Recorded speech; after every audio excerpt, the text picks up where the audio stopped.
Hello, my friends. Whether you're a returning friend or new here, we're glad to have you. If you've been dealing with stress, anxiety, or sleepless nights, you may find relief here. This channel is dedicated to relaxation. I invite you to listen to the first story. If it resonates with you, please consider subscribing and liking the video. I would love to hear from you. Let me know. How do you feel about this?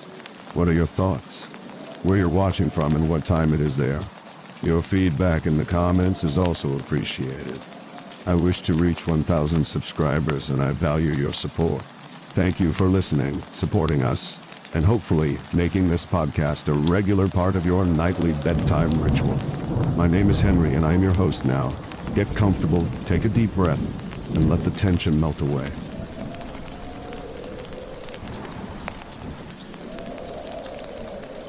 Echoes of Stardom follows Marcus Wells, a struggling musician in Dublin, Ireland, whose desperation for fame leads him down a sinister path. After discovering an antique music box that supposedly belonged to a legendary Irish folk singer who mysteriously disappeared at the height of her career, Marcus becomes obsessed with its eerie melodies.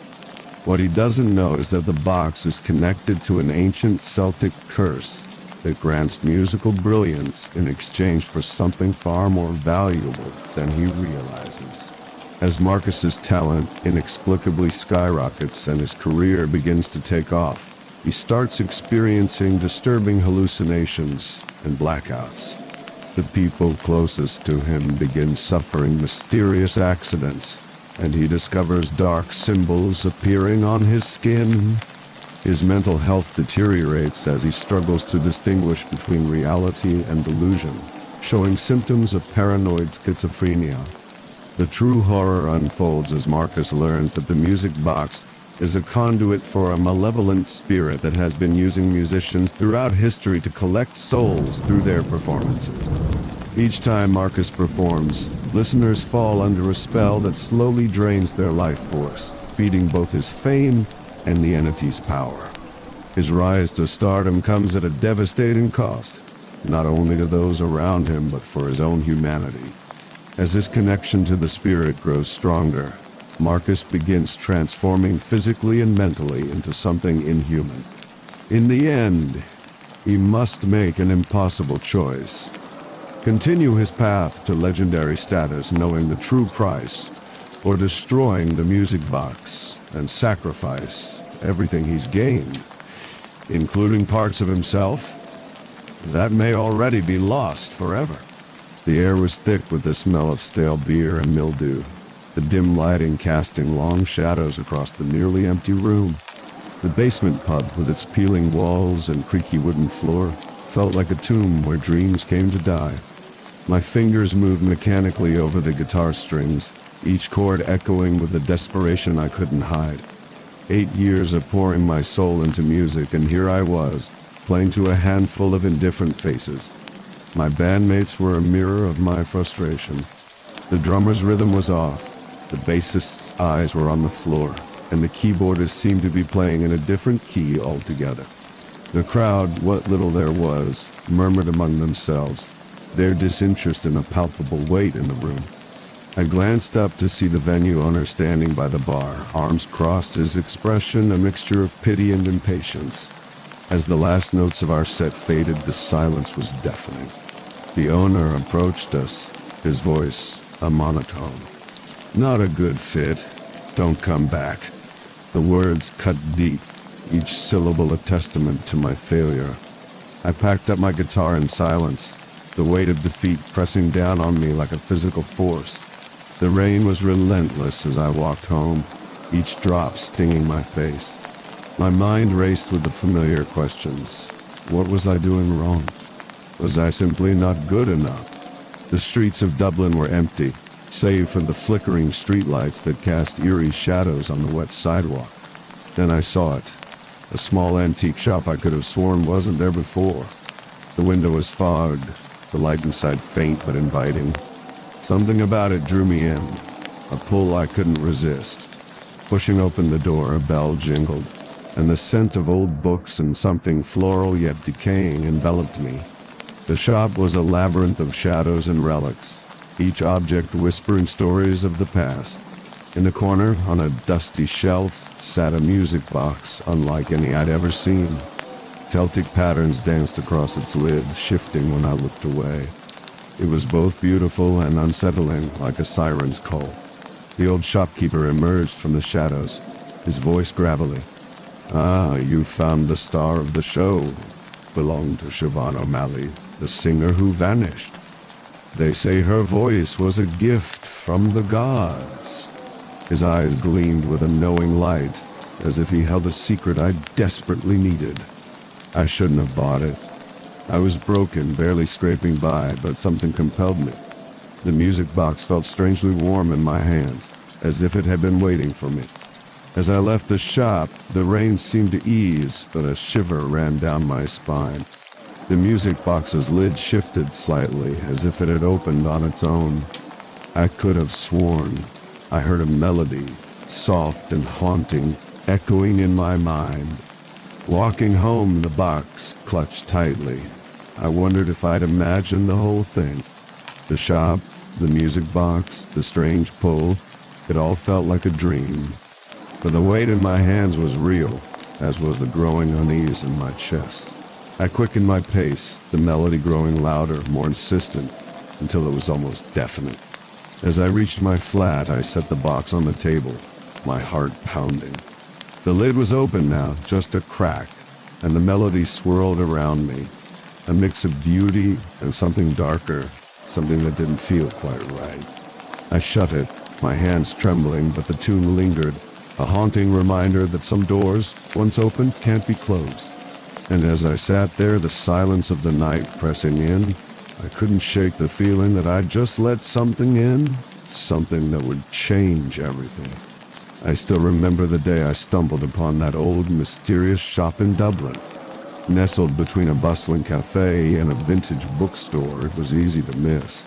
The sign above the door read Curios and Antiques, with letters that seemed to whisper secrets of the past. Pushing the creaky door open, I was greeted by the scent of aged wood and a faint hint of lavender.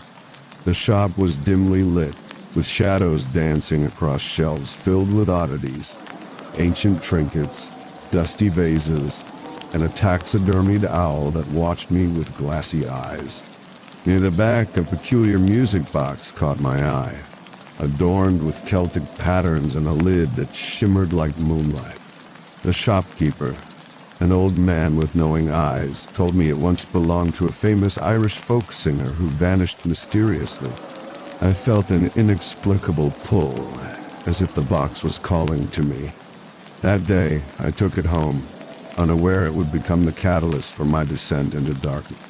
The melody it played was hauntingly beautiful, a blend of sorrow and allure that echoed in my mind long after the box stopped. It wasn't just a tune, it was a feeling, a story without words that resonated deep within me. I found myself incorporating it into my compositions, and suddenly, songwriting became effortless. My fingers moved deftly over the guitar strings, and lyrics flowed from me like water from a fountain. It was exhilarating, as if a dam had burst, releasing a torrent of creativity I never knew I possessed. But with this newfound talent came changes, subtle at first, then increasingly unsettling. I would find myself lost in the melody, playing for hours without noticing time. My roommate Liam began to act strangely around me, his usual cheer replaced by a wary silence. One evening, as we sat in our small living room, the melody drifting from my guitar, he looked at me with concern etched on his face. "Marcus, there's something wrong with those songs," he said, his voice low and serious. "Something that doesn't feel right." I brushed him off, attributing his unease to jealousy, but deep down, a part of me wondered if he was onto something. That night I awoke to the sound of my own breathing, heavy and ragged. Disoriented, I reached for my phone to check the time, only to realize I wasn't in bed. I was standing in the middle of my room, the music box on the floor in front of me, its lid open. Blood dripped from my fingertips, staining the wooden floorboards. Panic surged through me as I scrambled to remember how I got there. The last thing I recalled was playing guitar, the melody swirling in my mind like a storm. Now, here I was, with no memory of the hours in between and blood. Whose blood? On my hands. The next morning, I examined my hands carefully. There were no cuts, just faint red marks that looked like they'd been pressed into my skin. The music box was silent now, but the melody still lingered in my mind, softer than before. I tried to focus on my day, but the events of the night weighed heavily on me. When Liam left for work, I decided to clean up the blood, hoping it was just a bizarre accident. But as I scrubbed the floor, I couldn't shake the feeling that something was watching me, waiting just out of sight. Days turned into weeks, and my music continued to captivate audiences.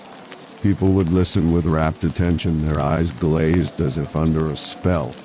But with each performance, I felt a part of me slipping away, as though I were becoming a puppet with strings pulled by an unseen force. Liam distanced himself, and our once warm apartment grew cold with tension. I tried to reach out, to explain the strange happenings, but he just shook his head, his eyes filled with fear. "You're changing, Marcus," he said one night before stormed out, "and it's not for the better." One evening, as I sat on the edge of my bed, the music box's melody playing softly in the background, I noticed something on my hand. A small, dark symbol had appeared, like a cross between a tattoo and a bruise. It wasn't there before, and touching it sent a shiver down my spine. I tried to ignore it, focusing instead on the guitar in my hands, but my fingers felt foreign, as if they belonged to someone else. The music poured out of me, each note more haunting than the last, until I was lost in the melody once again. When I came to, the room was bathed in the dim light of dawn. The music box was still open, its tune echoing faintly. I was on the floor, the guitar lying beside me, my hands covered in blood.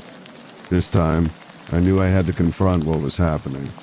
But as I looked around the cluttered room, the shadows seemed to twist and move, whispering in a language I couldn't understand. The symbols on my hands pulsed, a reminder that I was no longer alone in my own skin.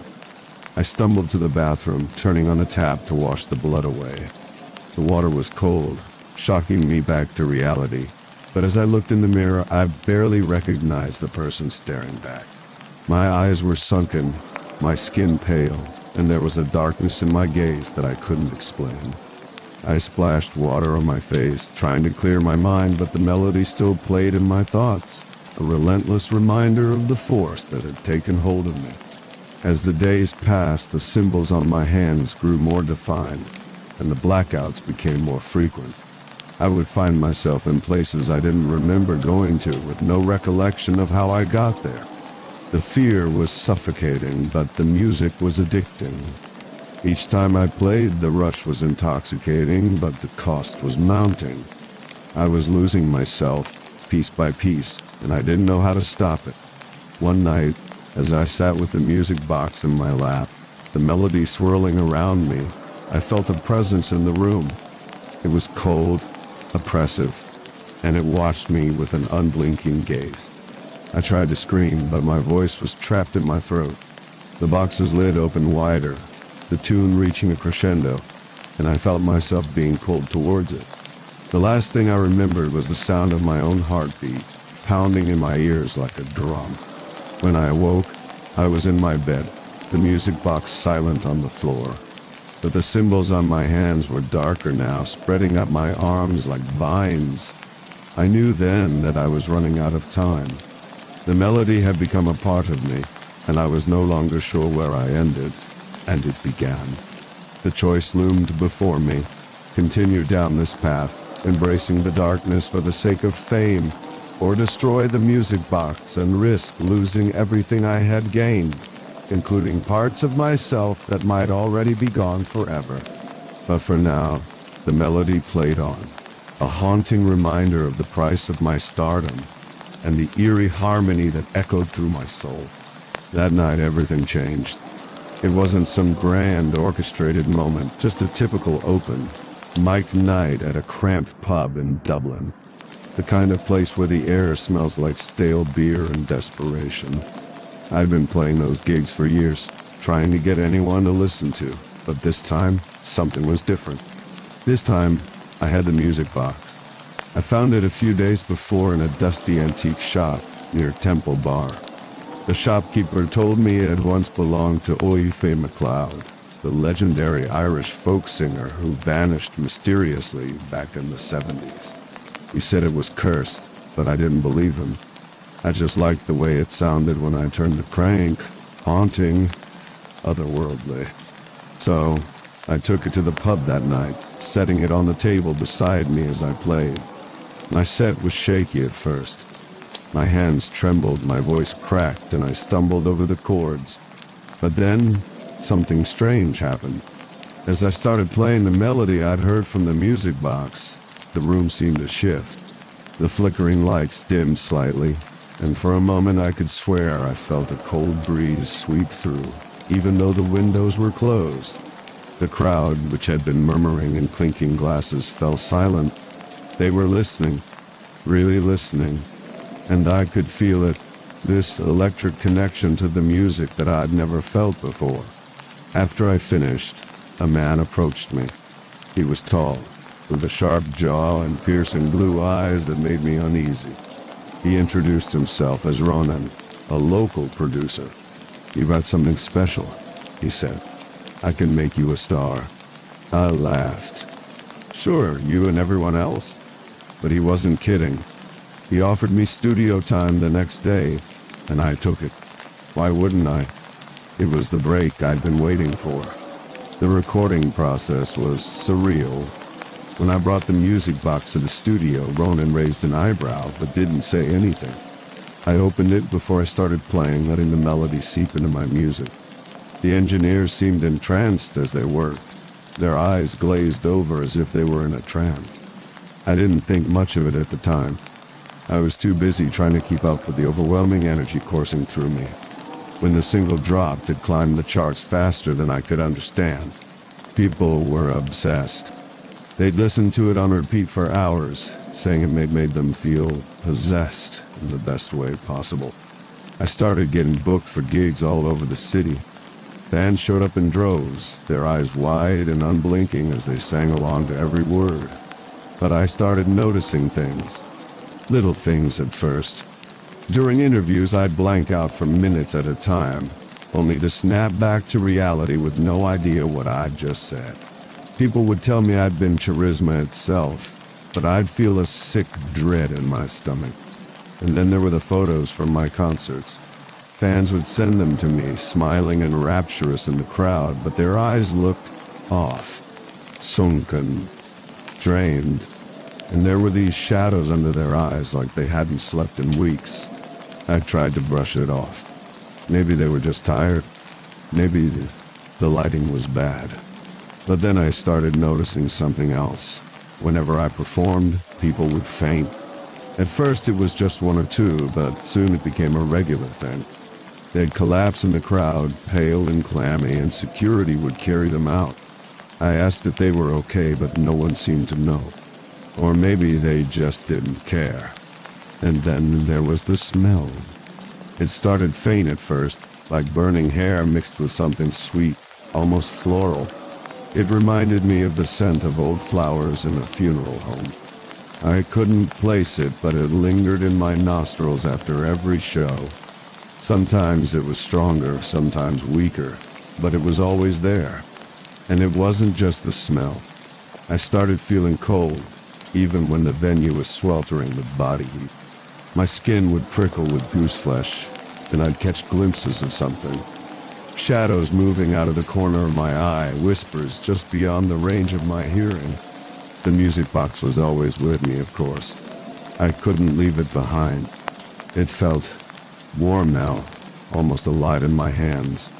When I opened it, the sound was richer, deeper, like it was calling to me. And the symbols etched into the lid, they seemed to shimmer when I looked at them, like they were made of liquid silver. And then The black marks started appearing on my skin. At first they were faint, thin lines curling around my wrists and my arms like dark, twisted vines. I tried to ignore them, to tell myself they were just bruises or scars, but they grew darker, spreading across my chest and back. They didn't hurt, but they itched, a deep crawling itch that I couldn't scratch. And when I looked closer, I realized they were moving, slightly, subtly, like they were alive. I stopped looking at myself in mirrors after that. I tried to push through to tell myself it was all in my head, but the fear was growing, gnawing at the back of my mind. Something was wrong. Something was very wrong. And I knew it had to do with the music box. But I couldn't stop. I couldn't stop playing. The music was pouring out of me now, relentless and exhausting. And the more I played, the more the world seemed to fade away. I'd find myself on stage, the crowd in front of me, and suddenly I'd be back in my flat, staring at the music box with no memory of how I got there. Or worse, I'd find myself in places I didn't recognize, with no idea how I'd gotten there. I started seeing things too, shadowy figures in the corners of my vision, their faces obscured, hearing whispers when no one was there. And then the hallucinations started. At first, they were just flashes, glimpses of dark forests and flickering candles, the sound of someone's voice chanting in a language I didn't understand. But they grew stronger, more vivid, until it felt like I was living in two worlds at once. My friends started to pull away. They'd try to talk to me, but I couldn't focus. I'd lose track of the conversation mid-sentence, my mind drifting back to the music, to the melody that seemed to pulse through my veins like my own heartbeat. And then the accidents started happening. Small things at first. My best friend Liam tripped on the stairs and broke his ankle. My neighbor's dog went wild and bit her hand. A girl I'd been seeing slammed her finger in a car door. And then one night Ronan called me after a show. "You won't believe the numbers," he said, his voice trembling with excitement. "You're going to be a legend." But as I hung up the phone, I noticed something. My hand was shaking, and when I looked down, I saw that the symbols had spread further, curling around my fingers like a glove. I tried to scrub them off, but they wouldn't budge. And then I heard the whisper. It was low and raspy, like something dragging itself across gravel. "You're mine now," it said. And for the first time, I knew I wasn't alone in my head. That's when I realized the truth. The music box wasn't just a cursed object. It was a key to something ancient and evil, something that had been waiting for its next puppet. And I'd let it in. But by then it was too late. The course had already taken hold. And I was just starting to understand what it meant to be a star. It started with small things, tiny cracks in the mirror of my mind that I tried to ignore. Fame was a drug, and I was high on it. Every gig was better than the last, every melody sharper, every lyric more meaningful. People would stop me on the street, their eyes wide with admiration, and say, "You're the next big thing, Marcus." I believed them. I had to. But with every step forward, something inside me slid backward. The first symbol appeared on my forearm after a sold-out show at Whelan's. It wasn't there before the performance, but when I rolled up my sleeves to wash my hands in the green room, there it was, a twisting Celtic knot of black lines that seemed to pulse in the dim light. I rubbed at it, thinking it was some kind of tattoo I'd gotten drunk and forgotten about. But the ink didn't smudge, didn't fade. It just stared back at me, sharp and unyielding. I told myself it was a side effect of the stress, the long hours, the relentless drive to make it. But deep down, I knew better. Liam noticed the change in me first. My best friend, my confidant, the one person who'd been with me since the days of playing to empty rooms in dingy pubs. He'd always been the voice of reason, the one who kept my feet on the ground. But even Liam couldn't reach me now. He'd call me after my shows, his voice laced with worry, and say, "Marcus, you're different. You're not yourself anymore." I'd laugh it off, tell him I was just tired, just stressed. But the truth was, I wasn't sure who I was anymore. And then there were the nightmares. Not mine, but Liam's. He'd tell me about them hesitantly, as if he was afraid I'd think he was losing his mind. He'd dream of my music, he said, of the melodies twisting into something dark and sinister, of voices whispering in the background that didn't sound human. He'd wake up with a start, drenched in sweat, the echoes of my songs ringing in his ears. I didn't know what to say. Part of me wanted to tell him about the music box, about the strange pulsating energy it seemed to emit when I played. But another part of me was terrified of what might happen if I did. The mirror in my apartment started acting up around the same time. At first it was just a flicker when I walked by, like a shadow moving out of the corner of my eye. But then, one night after a particularly grueling practice session, I caught a glimpse of something that made my blood run cold. I was standing in front of the mirror, wiping sweat from my face when my reflection hesitated. It didn't move exactly when I did. For a split second it lagged behind like a puppet on a string. I blinked hard, and when I opened my eyes again, everything seemed normal. But I knew what I saw. I knew it wasn't just my imagination. That was the night I found the birds. I just got back from a show at the Olympia Theater. The crowd had been electric, the energy in the room palpable. I'd played better than I ever had before, the music pouring out of me like blood from a wound. I felt alive, invincible, like I was on top of the world. But when I walked into my apartment, I was met with something that brought me crashing back down to earth. Dead birds, scattered across the floor, their tiny bodies frozen in unnatural poses, feathers ruffled, beaks open as if in silent screams. I counted 5 of them, maybe 6. The air smelled faintly of decay, though they looked like they'd been there only hours. And then I saw the music box. It was open. I could have sworn I'd closed it before I left for the show. I always closed it. But there it was, sitting on the table by the window, its lid wide open, the delicate ballerina twirling to the tune of that haunting, otherworldly melody. My heart pounded in my chest as I approached it. Something about the scene felt wrong, off. The birds, the music box, the faint hum of the melody that seemed to vibrate in the air. Everything collided into a sense of dread that I couldn't shake. I reached out to close it, my fingers trembling. But before I could touch it, a voice stopped me. Not yet, my vessel. The sound sent a chill down my spine. It wasn't my voice. It wasn't anyone's voice I recognized. It was low, smooth, with an edge of something ancient and otherworldly. I spun around, but the room was empty. The voice seemed to come from everywhere and nowhere at the same time. "Who's there?" I demanded, trying to keep my voice steady. There was no answer, but the music box lid slammed shut on its own so hard that the glass top rattled. I jumped back, my heart racing. For a moment I just stood there, frozen in fear. Then, slowly, I turned and walked away. I didn't know what else to do. That night, I barely slept. Every creak of the floorboards made me jump. Every shadow on the wall looked like something moving. I kept thinking about the music box, about the voice, about the strange symbols on my skin, and I couldn't shake the feeling that I was losing myself, piece by piece, note by note. I tried to write it off as paranoia. I told myself I was just exhausted, that the pressure of fame was getting to me. But deep down, I knew it wasn't that simple. Something was wrong. Something was very, very wrong.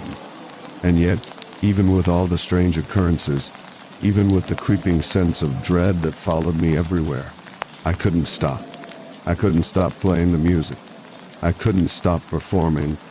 I couldn't stop feeling that rush of power and adrenaline every time I stepped onto a stage. Because that's what it was. Power. The music box had given me that. and I couldn't give it up. Not even when I realized that the symbols on my skin were spreading.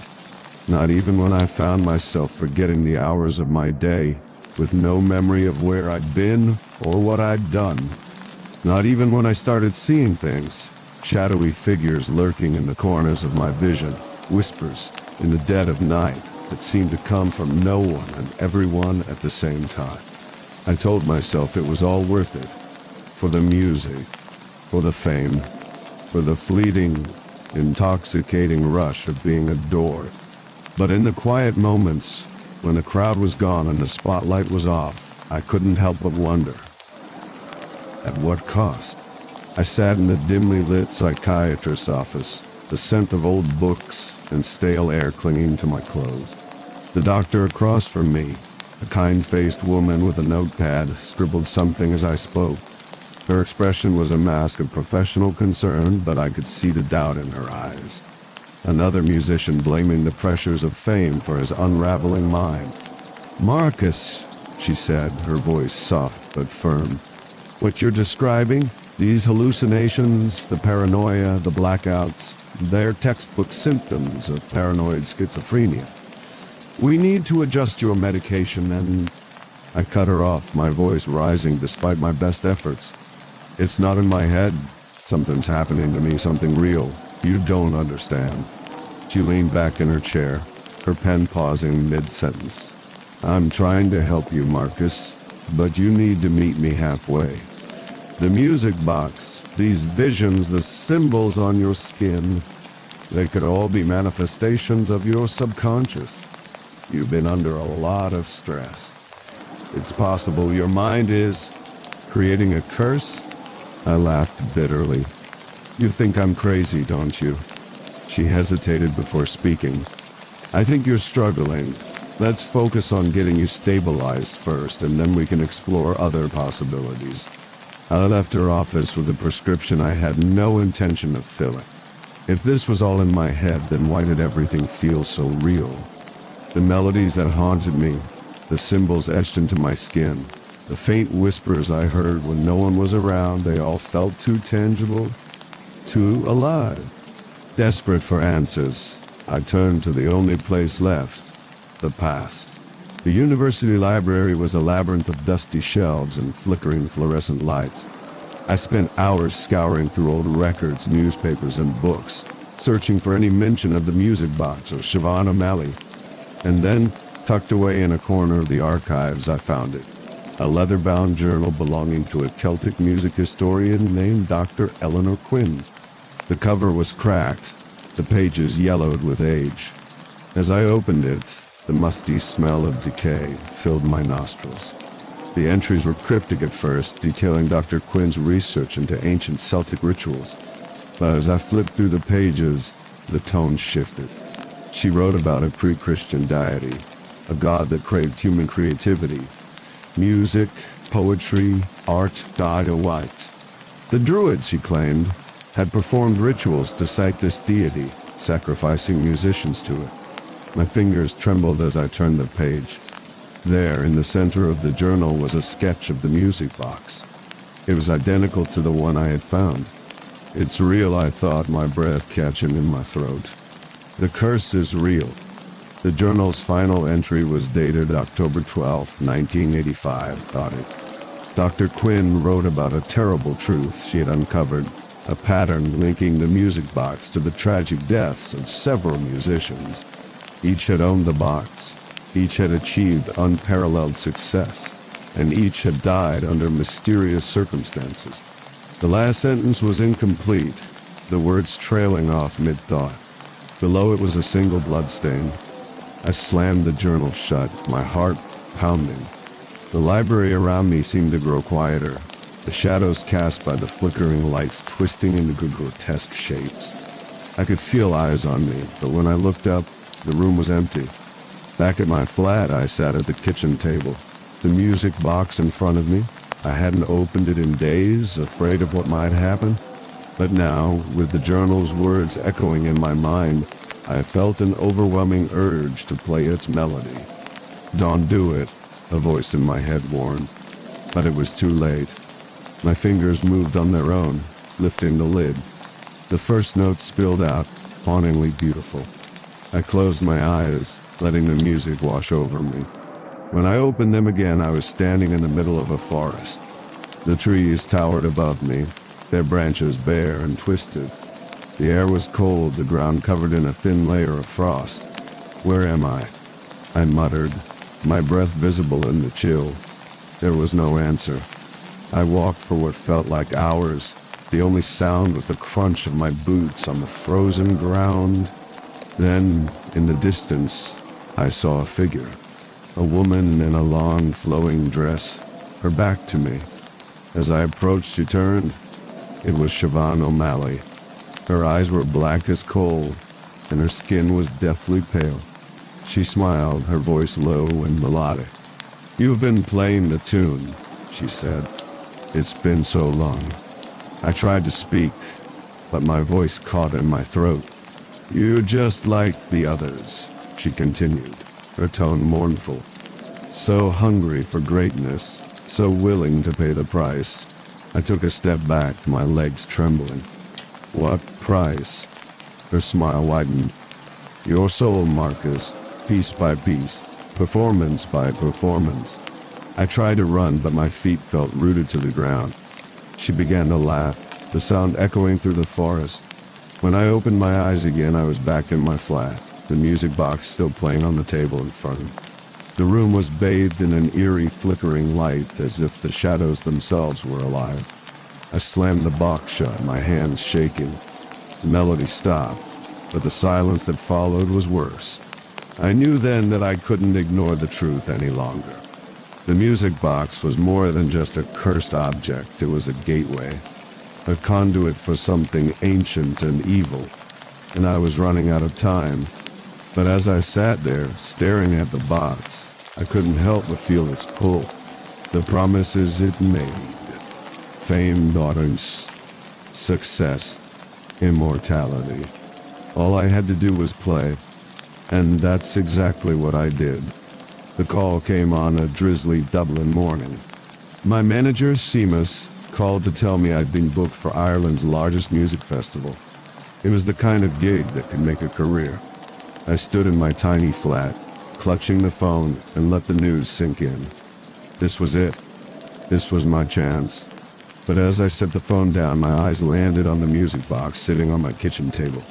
Its intricately carved lid was slightly ajar, and the faintest hum of a melody floated from it, like a whispered warning. Before the festival, I had a few days to prepare. But it wasn't just the set list and rehearsals that consumed me. Liam, my best friend and longtime confidant, had been acting strange. He'd been distant, his usual sharp wit dulled by a constant furrow in his brow. I knew he was worried about me, but I didn't have the energy to reassure him. Not when I was on the brink of everything I'd ever wanted. The night before the festival, we were in my flat. The air was thick with tension. Liam had been quiet all evening, but I could feel his gaze on me, heavy and unblinking. Finally, he stood up and walked to the small desk in the corner of the room. He pulled out his phone and turned it toward me. "What is this?" he asked, his voice tight. The screen showed a grainy video of people at my last gig, swaying in the crowd. But as the camera panned, I saw a girl in the front row slump forward, her body hitting the floor hard. The crowd around her scattered, screaming. Then another video. This time, it was an older man, his face pale as he crumpled to the ground. Another, and another, each clip showing someone collapsing, their bodies limp as rag dolls. I felt a cold sweat trickle down my spine, but I forced myself to laugh. "Liam, what the hell is this? You're not seriously suggesting?" "They're all from your shows, Marcus," he cut in, his voice rising. "These people, they never wake up. They're gone. And you're just out there, night after night, performing like nothing's wrong." I stood up, my heart pounding in my chest. "You don't understand. This is my chance. This festival. This is everything I've worked for. I'm not going to let some bullshit conspiracy theories ruin it for me." Liam's face twisted in anguish. It's not a conspiracy theory. It's happening, Marcus. And it's connected to that damn music box. I've done some research. That box, it's cursed. You have to destroy it. For a moment, the room seemed to tilt. The melody from the music box swelled in my ears, a low, resonant hum that vibrated in my bones. I tried to speak, but my voice caught in my throat. Then everything went black. When I came to, I was on the floor, my head throbbing. The room was dim, the only light coming from the flickering bulb in the kitchen. I stumbled to my feet, my heart racing. "Liam," I called out, but there was no answer. I staggered toward the bedroom, but the door was open, the room empty. Then I saw it. The music box sat on the table, its lid wide open, and next to it Liam lay on the floor, his hand still clutching the box. I screamed his name, my voice raw and desperate, but he didn't move. I grabbed him, shaking him, but his body was limp. I called an ambulance, my hands trembling so hard I could barely dial the numbers. The weight was agony. I held Liam's hand, my mind racing with thoughts I couldn't bear to confront. When the paramedics finally arrived, they moved quickly, their faces grim. I followed them to the hospital, my world shrinking to the rhythmic wail of the ambulance siren. The hospital smelled of antiseptic and something sweetly metallic. I sat in the waiting room, my hands buried in my hair as the minutes ticked by. Finally, a doctor came out, her expression soft but serious. "Mr. Wells," she said, "your friend is in a coma. We're not sure what's causing it. His brain activity, it's unusual. It's as if his life force is being drained." Life force. The words hung in the air like a challenge. I knew, deep down, what was happening. I didn't want to know, but I did. The music box. The curse. It had taken Liam. When I stood up, my legs were trembling. I didn't go to Liam's room. I went outside. The cool night air hit me like a slap, but I barely felt it. I pulled out my phone and dialed Seamus. "I'm still performing tomorrow," I told him, my voice steady despite the chaos in my mind. I need to be on that stage. There was a pause at the other end. "Marcus, are you sure? After everything that's happened?" "More than ever," I said, cutting him off. "I have to do this." The next day, I stood backstage at the festival. The air was thick with the smell of sweat and mud. The crowd roared on the other side of the barrier, their voices a deafening wall of sound. I held the music box in my hand, its weight reassuring. The melody it played was soft, almost gentle, but it sent a shiver down my spine. I opened the lid, letting the full force of the tune wash over me. It was beautiful. It was terrifying. As I stepped onto the stage, the spotlight blinded me, but I didn't need to see to know the crowd was entranced. I began to play, the notes pouring out of me like blood from a wound. The music was alive, pulsing with an energy that had nothing to do with me. And as I played, I felt it, something inside me, ancient and hungry, feeding on the crowd's energy. But I didn't care. I was soaring, my voice echoing across the field, my fingers moving with a precision I'd never known before. I was a god up there, invincible and unstoppable. And as the cheers grew louder, I felt the music box power surging through me, filling me with an intoxicating, inhuman strength. When the set ended, I stumbled off the stage, my body trembling with exhaustion. But the exhilaration remained, a buzzing in my veins that I couldn't ignore. I made my way back to my dressing room, the music box clutched tightly in my hand. As I closed the door behind me, I let out a breath and opened the lid again. The melody filled the small space, and I closed my eyes, letting it wash over me. But as I stood there, something shifted. The tune changed, the notes twisting into something discordant and ugly. I opened my eyes to find the room in darkness, the only sound the faint hum of the music box. And then I heard it, a low, whispery voice, speaking words I couldn't understand. The air grew cold, and I felt a presence around me, thick and oppressive. I tried to step back, but my feet wouldn't move. The voice grew louder, more insistent, until I felt it in my bones. And then, just as suddenly as it had started, everything stopped. The room was silent. The music box had fallen still.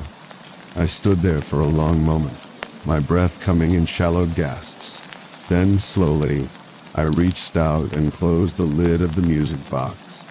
The weight of what I'd done settled over me like a shroud. But as I turned to leave, I caught a glimpse of myself in the mirror. For a moment, I could have sworn my reflection's eyes weren't my own. They were darker, older, and they stared back at me with a malevolent glee. I didn't scream. I didn't run. I just stood there, frozen, as the truth sank in. The music box wasn't just a curse. It was a doorway, and I'd just let something through. The lights flickered once, twice, and then went out. I stood backstage, clutching my guitar like it was a lifeline, the dim glow of the festival lights bleeding through the cracks in the worn wooden walls. The air was thick with the smell of sweat and ozone, the faint hum of the crowd outside reverberating through the floorboards. My hands trembled as I tuned my guitar, the strings buzzing with an eerie resonance that seemed to echo in my bones. This was it, the moment I had been waiting for. The moment that would finally launch me into stardom. But as I glanced at my reflection in a cracked mirror hanging on the wall, I barely recognized the person staring back. My eyes were sunken, my skin pale and clammy, with faint lines etched into my forehead like the grain of aged wood. I turned away, telling myself it was just exhaustion, but the voice in my head laughed, a cold, mirthless sound that wasn't my own. The door creaked open, and a frail, elderly woman slipped inside. She moved with an unsettling grace, her gnarled fingers clutching a worn leather handbag. Her face was a map of deep wrinkles, her silver hair pulled back into a tight bun, and her eyes, sharp, piercing green, locked onto mine with an intensity that made my breath catch. "You're him," she said, her voice trembling but firm. "Marcus Wells." I nodded, unsure what to say. There was something about her that felt off, like she belonged to another time, another world. She didn't smell like perfume or flowers. She smelled like old books and rain, like something that had been buried for decades and unearthed too soon. "Siobhan didn't disappear," she whispered, her voice dropping low enough that I had to lean in to hear her. "She's still here, inside that cursed box, along with everyone else who fell for its promise." My heart skipped a beat. "Who are you?" I demanded, but my voice came out shaky, betraying the fear rising in my chest. "I'm her sister," the woman replied, her eyes clouding over like stormy skies. "Eileen O'Malley, and I've been searching for you." I laughed, a harsh, nervous sound. "You've been searching for me? Why? What are you talking about?" She stepped closer, her bony fingers closing around my wrist like a vice. "The box," she hissed. "You found it, didn't you? You've been playing its songs." I tried to pull away, but she held tight. Her touch was freezing, like ice pressed against my skin. "How do you know about the box?" "Because I know what it does," she said, her voice breaking. "I watched it take Siobhan. I watched her become what you're becoming." I swallowed hard, my throat dry. "What are you talking about?" The woman released my wrist and rummaged through her handbag, producing a yellowed photograph. She thrust it into my hands. The image showed a young woman with fiery red hair and piercing green eyes, Siobhan O'Malley. She was holding the same music box I had found, her smile radiant. But as I flipped the photo over, my blood ran cold. Scrawled on the back in shaky handwriting was a single sentence. "She's still trapped." "You don't understand what that thing is," Eileen said, voice trembling. "It's not just a music box. It's a key, a conduit. It's been feeding on musicians for centuries, using their talents to lure in audiences. Every performance, every crowd, every soul it touches, it drains them just a little at a time. And the musician, they become a part of it, forever. I laughed again, louder this time, trying to mask the dread crawling up my spine. That's insane. You're telling me the music box is haunted, that it's cursed. Eileen's expression was grim. Haunted? No, it's a prison. For something far older, far worse. It's not just Siobhan trapped in there, it's everyone who fell for its promise. Every musician who thought it would give them fame, gives them greatness. They're all still there. Their voices, their souls, their talent, it's all been consumed. And now, I felt a cold sweat trickle down my spine as I stared at the photograph still clutched in my hand. The woman was right. I could feel it deep in my bones, in the way the music seemed to flow through me like blood, in the way my skin was starting to change. As if on cue, I glanced down at my arms and froze. The faint lines I had noticed earlier were spreading, weaving across my skin like the grain of wood. I touched my forearm and it felt different, harder, cooler, like polished oak beneath my fingertips. My breath hitched as I stumbled backward, knocking over my guitar in the process. It crashed to the floor, the sound echoing sharply through the small room. "Look at yourself," Eileen said, her voice soft but unyielding. "You're becoming one of them, a puppet, a vessel, and soon you'll be nothing more than a shadow of what you once were." I shook my head, denial spilling out of me like poison. "This isn't real. You're just some crazy old woman trying to scare me. I'm fine. I'm in control." But as I spoke, I felt it. A presence. A warmth spreading through my chest, like embers igniting into a flame. The music box melody hummed in my mind, sweet and seductive, urging me to play, to perform, to let it shine through me. I clenched my fists, fighting the urge to pick up my guitar and let the music consume completely. Eileen stepped closer, her eyes filled with a deep sadness. "You're not in control, Marcus. You haven't been for a long time. The entity inside that box, it's been manipulating you, feeding on your ambition, your desire for fame. And now, it's almost done with you." I opened my mouth to argue, but before I could speak, a strange sensation washed over me. My vision blurred, and when it cleared, I was standing in a crowded concert hall, the spotlight blazing down on me.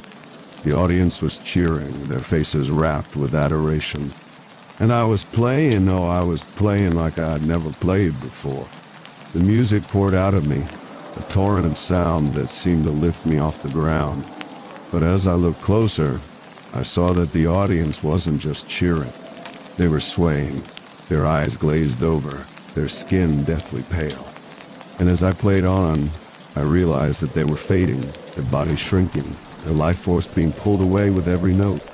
The music wasn't just mesmerizing them, it was draining them, feeding me, feeding it. I snapped back to the present, gasping for air as if I had been underwater. Eileen was still there, watching me with a knowing look. "You've seen it now, haven't you?" she said. "You've seen what it's doing, what you're becoming." I didn't answer. I couldn't. My mind was racing, my heart pounding in my ears. I stumbled to the mirror again, and what I saw made my blood run cold. The wooden grain had spread across most of my arms, and my eyes had changed. They were no longer brown. They were green. A piercing, unnatural green, just like Siobhan's. Behind me, Eileen spoke. "The entity inside the box, it's been using you, Marcus. Every time you perform, it grows stronger. Every life it takes, every soul it consumes. It's all feeding its power, and you're running out of time. If you don't stop now, you'll lose yourself completely." I turned to face her, but she was no longer alone. Behind her, shadowy figures began to take shape, their faces indistinct but their presence unmistakable. They were the others, the ones who had come before me, the ones who had fallen for the boxed promise.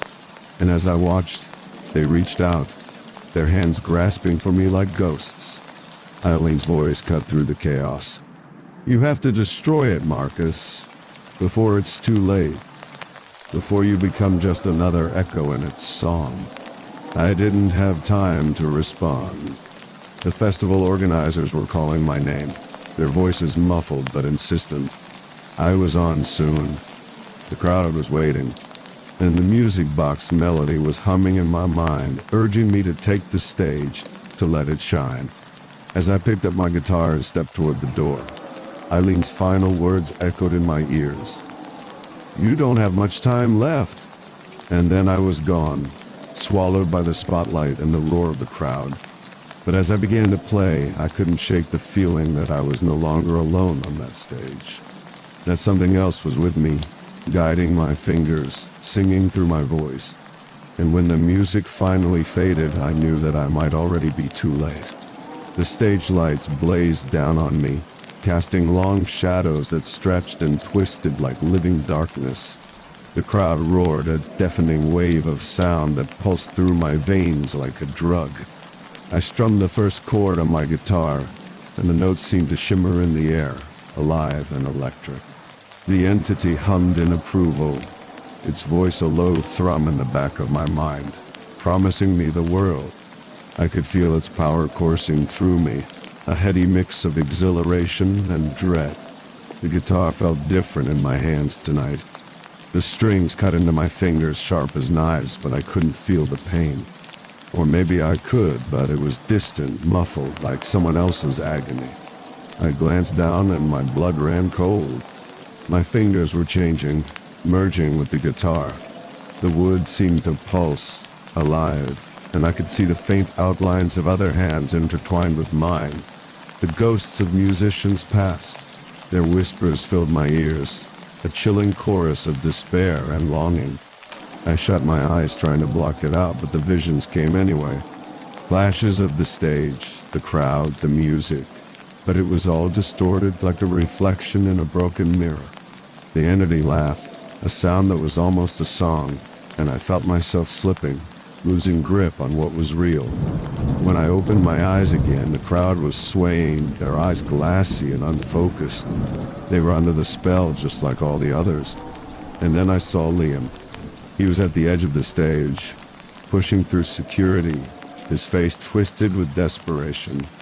I knew he'd figured it out, knew what I'd become, but it was too late. The music had him too, and he swayed like the rest, his eyes empty. I felt a pang in my chest, a flicker of the man I used to be, but it was buried under the weight of the entity's influence. The entity whispered again, its voice sweet and tempting. "Play on, Marcus. Let the music take you. You'll be a god, eternal and worshipped. They'll never forget you." I hesitated, the chords faltering under my fingers. The crowd murmured, sensing the change, but the entity's power surged, pulling me back. The music swelled again, and I felt myself losing control.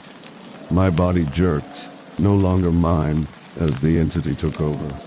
I was a puppet, a vessel, a tool for its ancient, evil power.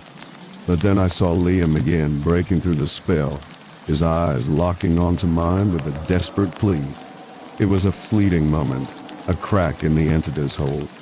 In that moment, I remembered the man I was, the music I loved, the life I wanted. I took a breath, the air thick with the scent of sweat and something burning, like hair or wood. With a surge of adrenaline, I made my choice. I gripped the guitar, the wood twisting in my hands, and smashed it into the amp. The sound of shattering wood and screaming feedback filled the air, and the crowd's trance broke. They gasped, confused, as I reached into my pocket and pulled out the music box. It was warm in my hand, pulsing with malevolent energy. I could feel the entity's rage, a deafening scream in my mind, but I held firm. With strength I didn't know I had, I hurled the box into the crowd. It landed with a sickening thud, and the entity's presence began to fade, its hold on me weakening. But as the darkness receded, I felt something inside me tear. I fell to my knees, the pain overwhelming as the crowd erupted into chaos. I looked up, searching for Liam, and saw him rushing towards me, relief in his eyes.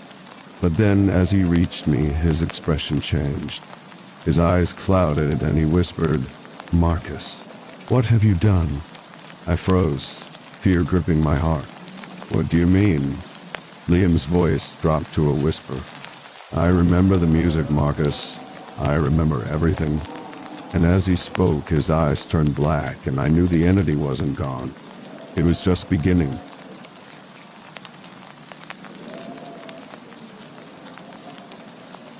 When life overwhelms you, the greatest power lies in appearing unbothered. For Nicholas Weber, mastering this skill wasn't just about success, it was about survival. Behind his calm mask lurked terrible secrets, and the perfectly curated image of indifference became both his greatest weapon and his ultimate undoing. In the quiet Swedish town of Malmö, Nicholas built his reputation as the man nothing could touch. Not criticism, not failure, not even the whispers that followed him when people disappeared. His philosophy was simple: show no reaction, give away no power. He mentored others in this art, teaching them to detach from emotions, to filter criticism through logic rather than feeling, to move through life unshaken by external forces. His seminars drew crowds from across Europe, all seeking the secret of his impenetrable calm. But what they didn't know was that Nicholas's ability to remain unmoved wasn't philosophy, it was pathology. Behind his teachings of mindful indifference lurked a man incapable of empathy, a mind fractured by childhood trauma that left him unable to process emotions normally. When his sister vanished under mysterious circumstances, young Nicholas had learned his first lesson in detachment. 23 years later, as people connected to him began to disappear, his perfect composure never wavered. Not when investigators questioned him, not when evidence is mounted, not even when the voices started whispering to him from inside the walls of his modernist mansion overlooking the Baltic Sea. The voices that only he could hear, or so he believed. Was Nicholas simply the embodiment of his own teachings, or was something far more sinister hiding behind his unshakable mask? As the boundaries between reality and delusion blur, one thing becomes terrifyingly clear: the most frightening monsters are those who walk among us, completely unfazed by the horrors they create. I remember the exact moment I realized the power of appearing unbothered. Standing on that stage in Malmö, I could feel hundreds of eyes fixed on me, desperate for the secret I'd perfected over decades. Every little comment, every small setback, if it all gets under your skin, you're giving away your power, I told them, my voice perfectly modulated. Not too passionate, not too detached. Just right. The truth is, the most unshakable people don't have fewer problems. They've just mastered how they react. The auditorium lights were harsh, clinical, but I never squinted. The microphone occasionally produced feedback that made others wince, but I never flinched. This was my art, complete control in a world of chaos. After the seminars, attendees filed out. I noticed her immediately. She stood apart from the others, not pushing forward with questions like the rest. Just watching. Waiting. Her eyes carried that hollow look I recognized all too well. Someone at their breaking point. "Mr. Weber," she said when the crowd had thinned. "My name is Elias. I need your help." The tremor in her voice was subtle. Most wouldn't catch it, but I'd spent my life studying human weakness. Her blonde hair was pulled back too tightly, her makeup applied with excessive precision, small efforts to control what little she could. "My husband," she continued, her fingers twisting the wedding band on her left hand. "He knows exactly how to break me down. No matter how hard I try, he always finds the button to push. I've read all your books. I've tried everything, but I can't stop reacting." I smiled the careful smile I'd practiced in mirrors, warm enough to build trust, reserved enough to maintain distance. "Walk with me," I said, leading her through the side exit into the crisp Swedish evening. The Baltic Sea air carried the faint smell of salt and diesel from the harbor. "What you're experiencing is common. You've given someone else control over your emotional state. Can you teach me?" Privately, her desperation was palpable, hanging between us like fog. "I'll pay whatever you ask." I studied her face. There was something in her eyes beyond the desperation, something familiar that stirred a distant memory. A reflection, perhaps, of myself at 10 years old, standing in our family's root cellar in rural Finland, learning my first lesson in detachment. "Tuesday," I said finally. 4 o'clock, my home office. I handed her my card with the address, watching as she clutched it like a lifeline. As she walked away, I felt that familiar hollowness expand inside me, the void where a normal human connection should exist. It didn't bother me. Nothing did. That was my strength. That was my curse. What I didn't tell Elias was that she'd come to me at the perfect time. The whispers had started again after years of silence. I needed a new anchor, a new project to focus my mind. Teaching her to build her mask would help strengthen my own. I didn't know then that Elise Serenen would be the loose thread that would unravel everything I'd built. That her desperate need to become untouchable would expose how truly broken I was beneath my perfect facade. As I walked back to my car, I caught my reflection in a store window. Tall, impeccably dressed, expression perfectly neutral. The perfect mask. Only I knew about the cracks forming beneath it, about the voice I'd heard last night whispering from inside my bedroom wall. A voice that sounded exactly like my sister's, 23 years after she disappeared. I was 10 years old when Marta vanished. We lived in Cain, a remote region of Finland where winter darkness seemed eternal, and the forests held secrets older than memory. Our house stood alone at the edge of an ancient pine forest, the nearest neighbor kilometers away. The night she disappeared started like any other. Dinner at 6. Father insisting on perfect table manners, mother's eyes downcast, her hands trembling slightly when passing dishes. Marta, 12 then, kicked my leg under the table when father wasn't looking, her small act of rebellion making me struggle not to smile. "Nicholas," father said, his accent thicker when he was displeased. "Tell me what you learned today." I recited my lessons perfectly, as always. Father nodded, satisfied. He was a professor of anthropology, specializing in ancient Nordic rituals. Our home was filled with artifacts and books others would find disturbing. Bone carvings, runic tablets, texts on blood sacrifice and necromancy. To us, it was normal. After dinner, Marta whispered, "Meet me in the root cellar at midnight. I found something in Father's study." I never made it to midnight. I woke to strange chanting coming from outside. The clock read 11:47. Through my window, I saw flickering light from the direction of the old stone circle in our backyard, a remnant from pagan times that Father had been restoring. I should have stayed in bed. Even now, decades later, my hand trembles slightly as I write this. The only physical reaction I can't fully control when remembering what I saw. The stone circle glowed with candles. Father stood in the center wearing a robe covered in symbols I recognized from his books. Mother knelt to one side, rocking slightly, eyes unfocused. And Marta, my sister, lay on a stone slab unnaturally still. I didn't scream. I didn't run. Something in me simply shut down. I watched as Father raised an ancient bone knife, chanting words in Old Norse. I watched as the knife descended. I watched as something dark and formless seemed to rise from the ground, coiling around the circle like living smoke. When Father turned and saw me standing at the edge of the trees, his eyes widened in shock. The formless thing turned too. It had no face, but I felt it notice me. It moved toward me, reaching out with wisp-like tendrils. That's when I discovered my gift. As terror threatened to overwhelm me, I found a place inside myself, a small, quiet room where nothing could touch me. I stepped into that mental room and closed the door. My face went blank.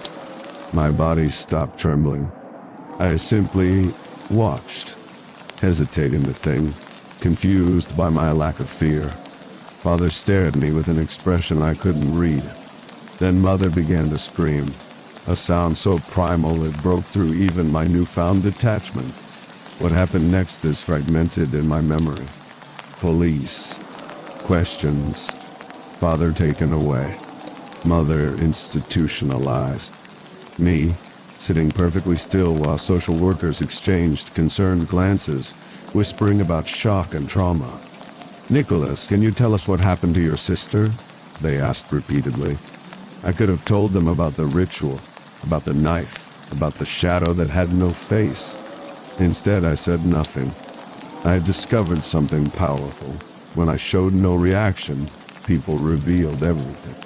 Their concern, their theories, their secrets. They spoke freely around the blank-faced boy they assumed couldn't hear or understand. So I watched, and I learned. And I built my mask layer by layer, year by year, until Nicholas Weber became known as the man nothing could touch. What no one ever suspected was that sometimes in the darkness of night I would hear Marta's voice whispering to me from the shadows, telling me that what Father started wasn't finished, that something was still waiting, watching from behind the thin veil between worlds. Something that had been patient for a very long time. I've always preferred my home office for private sessions. The space is deliberately designed. White walls, minimalist furniture, large windows overlooking the Baltic Sea. Nothing to distract. Nothing to evoke emotion. The perfect environment to teach detachment. Elias arrived precisely on time that Tuesday, dressed in clothes that tried too hard to appear casual. I could smell her anxiety, like overheated electronics and stale coffee. "Your home is beautiful," she said, standing awkwardly in the center of the room, clutching her purse. "So peaceful. Environment shapes the mindset," I replied, gesturing to the chair across from mine. "Please sit." The session began like all my others. I explained the science of emotional reactions, the amygdala's role, the fight-or-flight response, the neural pathways that strengthen with each emotional trigger. "Your husband knows exactly which buttons to push because you've shown him where they are," I told her. "Every reaction teaches him how to hurt you more effectively." Tears welled in her eyes. "Weakness. When he insults you, what happens physically?" I asked. My heart races. My face gets hot. I can't think clearly. I nodded. "And emotionally? I feel small, like I'm shrinking, like I'm 10 years old again, being told I'm worthless." "Interesting." I made a note in my leather journal, the one where I tracked all my students' progress, alongside other observations. "Today we begin with the pause," I explained. "Between stimulus and response lies a space. In that space lies your power." For the next hour, I put Elias through scenarios designed to trigger emotional responses. I said terrible things, mimicking her husband's tone and words based on what she told me. Each time she reacted, I made her start again. By the end of the session, she had managed to hold my gaze for 30 seconds, while I verbally eviscerated her, without a single tear or changed expression. "Good," I said. "Very good." The relief in her eyes was palpable, like a starving dog thrown a scrap of meat. Humans are so desperate for approval. For homework, practice the pause. When your husband begins his usual patterns, step back mentally. Observe your physical reactions without engaging them. After she left, I added more notes to my journal, sketching a small Nordic binding rune next to her name. Elias had potential. Her desperation made her malleable. The best students always came to me broken. It's easier to rebuild something that's already in pieces. That night I dreamed of Marta for the first time in years. In the dream, she stood in my office where Elias had sat, but Marta was still 12, still wearing the white dress from that final night. "You found another one," she said, her voice echoing strangely. "But is she strong enough to carry it?" I woke to find my journal open on my desk, though I'd closed it before bed. Next to Elias's name, someone had drawn a much more complex rune than the one I'd sketched. The ink was still wet. I lived alone. My home had a state-of-the-art security system. No one could have entered. Yet somehow I smelled pine forests and winter air, the sense of my childhood home in Finland. Over the next few weeks, Elias transformed. She came to each session with new progress to report. Her husband's tactics no longer worked. His insults met with calm indifference. His threats with quiet confidence. She was learning. "Something strange is happening," she confided during our fourth session. "Thomas is changing. Sometimes I catch him staring at the walls, listening for something. Last night he said he heard whispering coming from our bedroom closet. I felt a cold tingle at the base of my spine, but kept my expression neutral. He's losing control," I explained. "When manipulators can't get their usual reaction, they often escalate or become disoriented." Elias nodded, but her eyes held doubt. "It's more than that. Objects in our house move when no one's there. The temperature drops suddenly in random rooms. And yesterday..." She hesitated. "Go on." "Yesterday I found a strange symbol carved into our bedpost. Thomas denied doing it, and I believe him. He looked terrified." I opened my desk drawer and removed a piece of paper. "Was it this symbol?" Her face went pale. "Yes, exactly that. What does it mean?" "It's called a Valknut," I said, not explaining that I'd drawn this from memory. The same symbol my father had painted on Marta's forehead the night she disappeared. An ancient Norse symbol associated with death and Odin. "What's happening to us?" Elias whispered. What was happening was exactly what I'd expected, what had happened with my previous students who showed the right potential. Elias was becoming a perfect vessel, just as I had been. The only difference was that I had embraced the emptiness, while she was still fighting it. "Continue your practices," I said, ignoring her question. "You're making excellent progress." After she left, I added more notes to my journal, my hand moving almost automatically as I sketched more complex binding runes around her name. The symbol seemed to pulse slightly on the page, though I told myself it was just a trick of the light. That night, the whispers in my walls grew louder. The knock on my door came at precisely 8:17 a.m. 3 sharp raps, authoritative but not aggressive. I already knew who it was. In a town like Malmö, news travels. Thomas Saarinen had been missing for 3 days. When I opened the door, Detective Maja Lindholm stood on my doorstep, her posture rigid, her eyes watchful. She was shorter than I expected, but there was an intensity to her that made her seem larger. "Mr. Weber," she said, not a question. "I'm Detective Lindholm. I'd like to ask you some questions about Elias Saarinen." I smiled politely. "Of course. Would you like to come in? I can make coffee." Inside my office, I watched Lindholm take everything in. The minimal decor, the carefully arranged books, the view of the sea. Detectives are observant by nature. The good ones look for what's missing as much as what's present. "No personal photos," she noted, accepting the coffee I offered. "No mementos. I find sentimentality distracting," I replied. She nodded, taking out a notepad. "How long have you been working with Elias Saarinen?" "Just over a month. Professional relationship only." "And the nature of this professional relationship?" "I help people develop emotional resilience. Elias came to me struggling with her husband's emotional manipulation. I've been teaching her techniques to remain unaffected by his attempts to control her." Lindholm wrote something down. "Did she ever mention fear of her husband?" Any indication of physical abuse? No. Emotional only from what she described. And when did you last see her? Thursday afternoon. Our regular session. Lindholm studied me over the rim of her coffee cup. Did she mention any plans to leave town? Any concerns about her safety? No, I replied, maintaining perfect eye contact. People trust steady eye contact. Not too intense, not too evasive. Mr. Weber, Lindholm said, setting down her cup, I'm going to be direct. Thomas Saarinen is the sixth person connected to your seminars who has disappeared in the last 2 years. I allowed my eyebrows to rise slightly, surprised but not alarmed.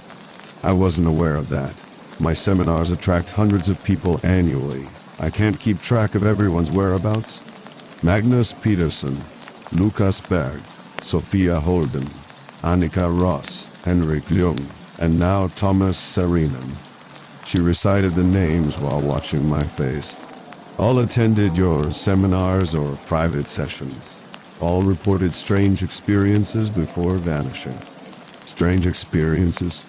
Hearing voices, finding unexplained symbols carved into furniture, dramatic personality changes. Lindholm pulled out her phone, showing me a photograph.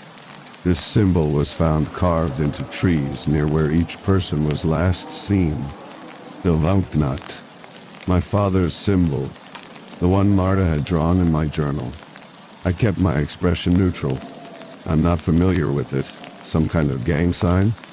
It's Norse, ancient, associated with death and sacrifice. Her eyes never left mine. Your academic background is in Nordic mythology, isn't it? So she'd done her research. Originally, yes, before I moved into behavioral psychology.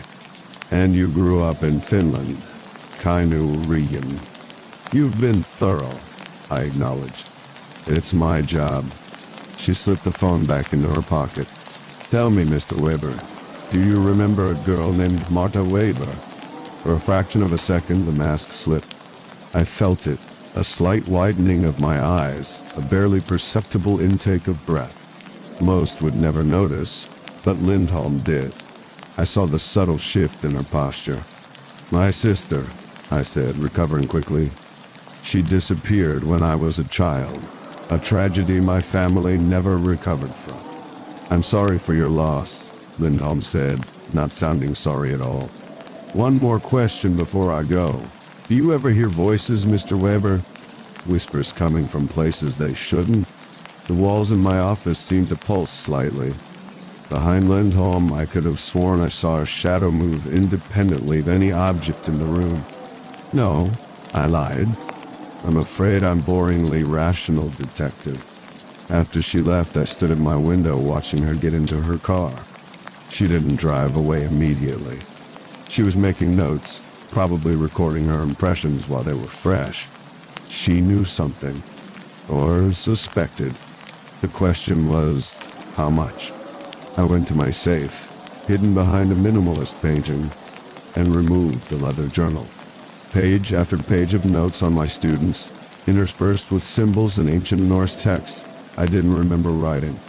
In the margin of Elias's page, a new note had appeared. She is ready. The vessel is prepared. 5 have opened the path. The 6th will unlock the door. The handwriting was mine, but I had no memory of writing it. From somewhere inside the walls, I heard Marta laughing. I've always prided myself on precision. My life runs like clockwork.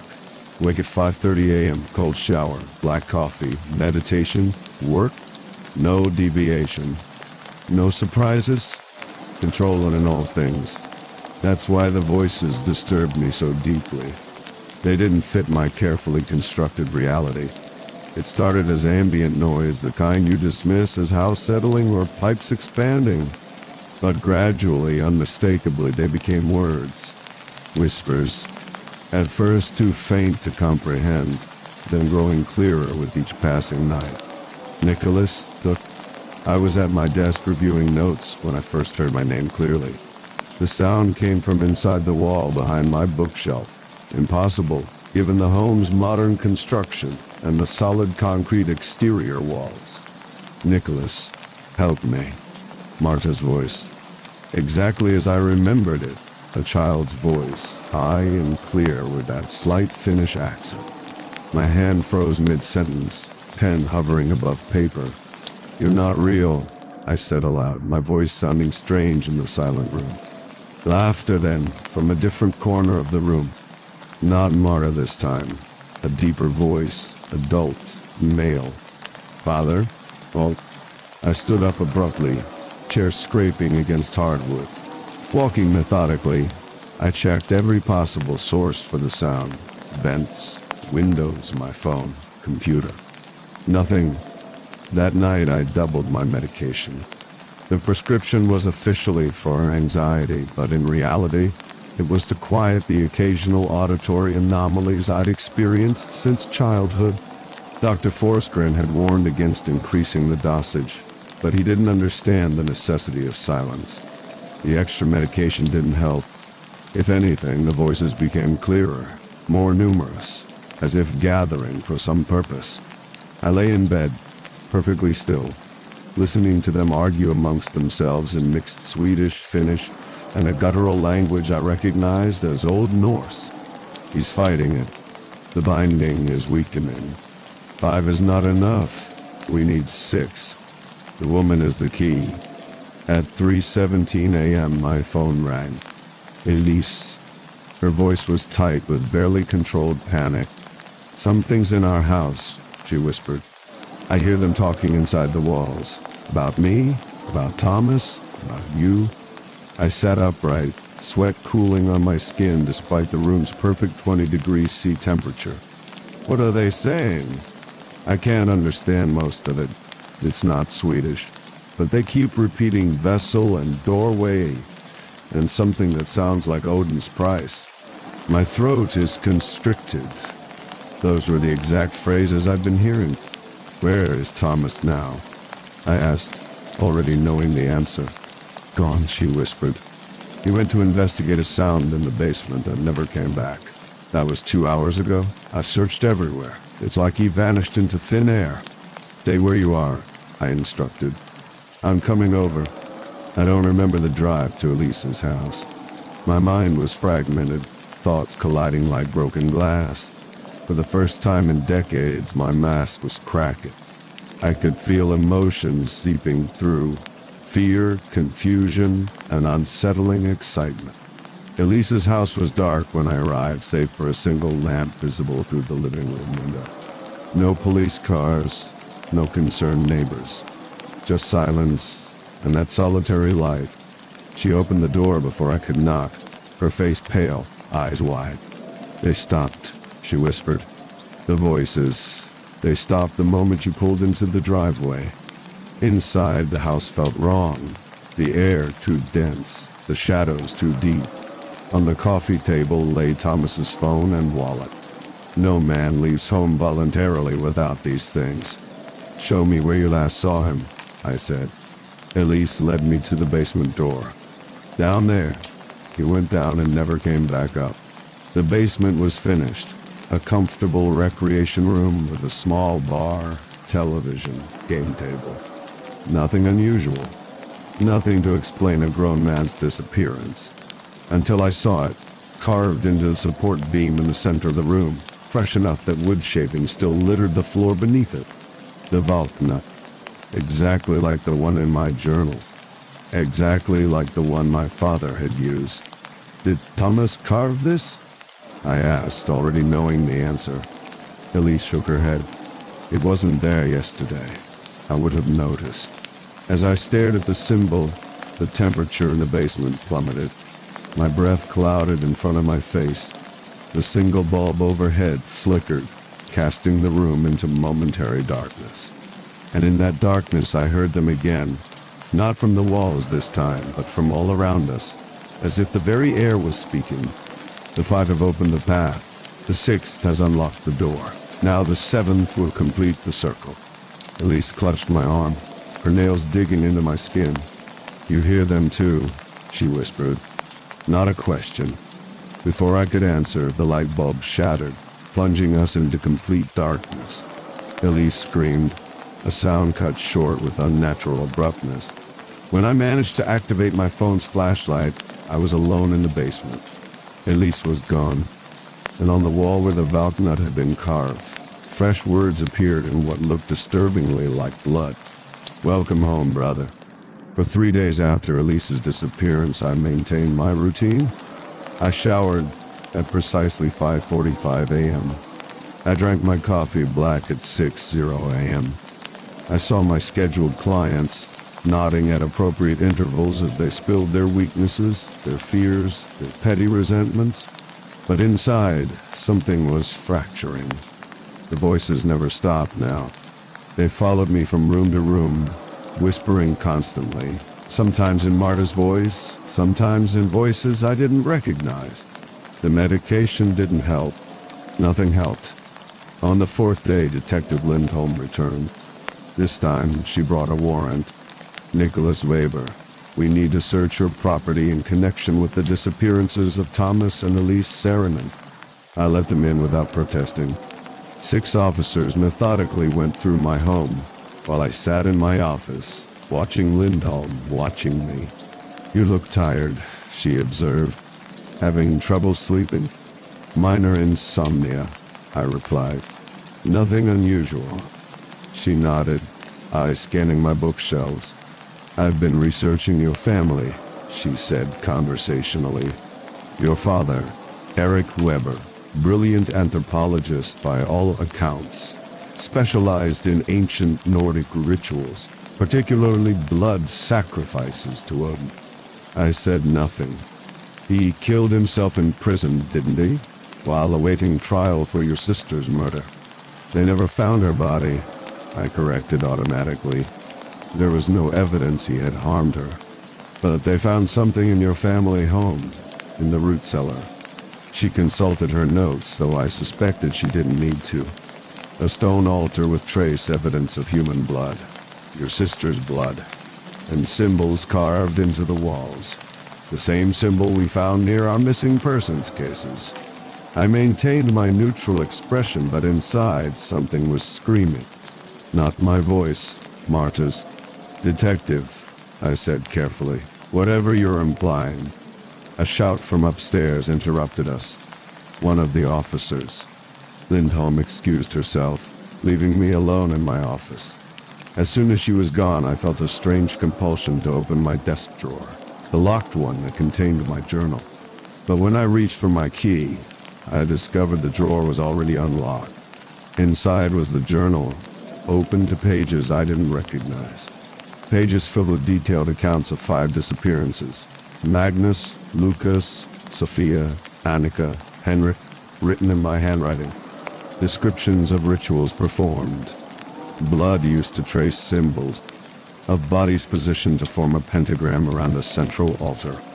And drawings, meticulous, disturbing drawings of something emerging from a doorway between worlds. Something with too many angles, too many limbs, a face that wasn't a face. What is this? I whispered to the empty room. Your work, Marta's voice answered from everywhere and nowhere. Father started it. You're finishing it. I didn't write this. I didn't do these things. Laughter then, not just Marta's, but a chorus of voices. The missing people. My father? Look at your hands, brother. I did. Really looked at them for the first time in days. Under my perfectly manicured nails was a dark residue. Blood. And on my wrist, partially hidden by my watch, a fresh cut in the distinctive 3-triangle pattern of the Valk. You let me in long ago, Marta's voice continued. That night in the woods, when you went away inside yourself, you created the perfect space for us. Footsteps on the stairs. Lindholm returning.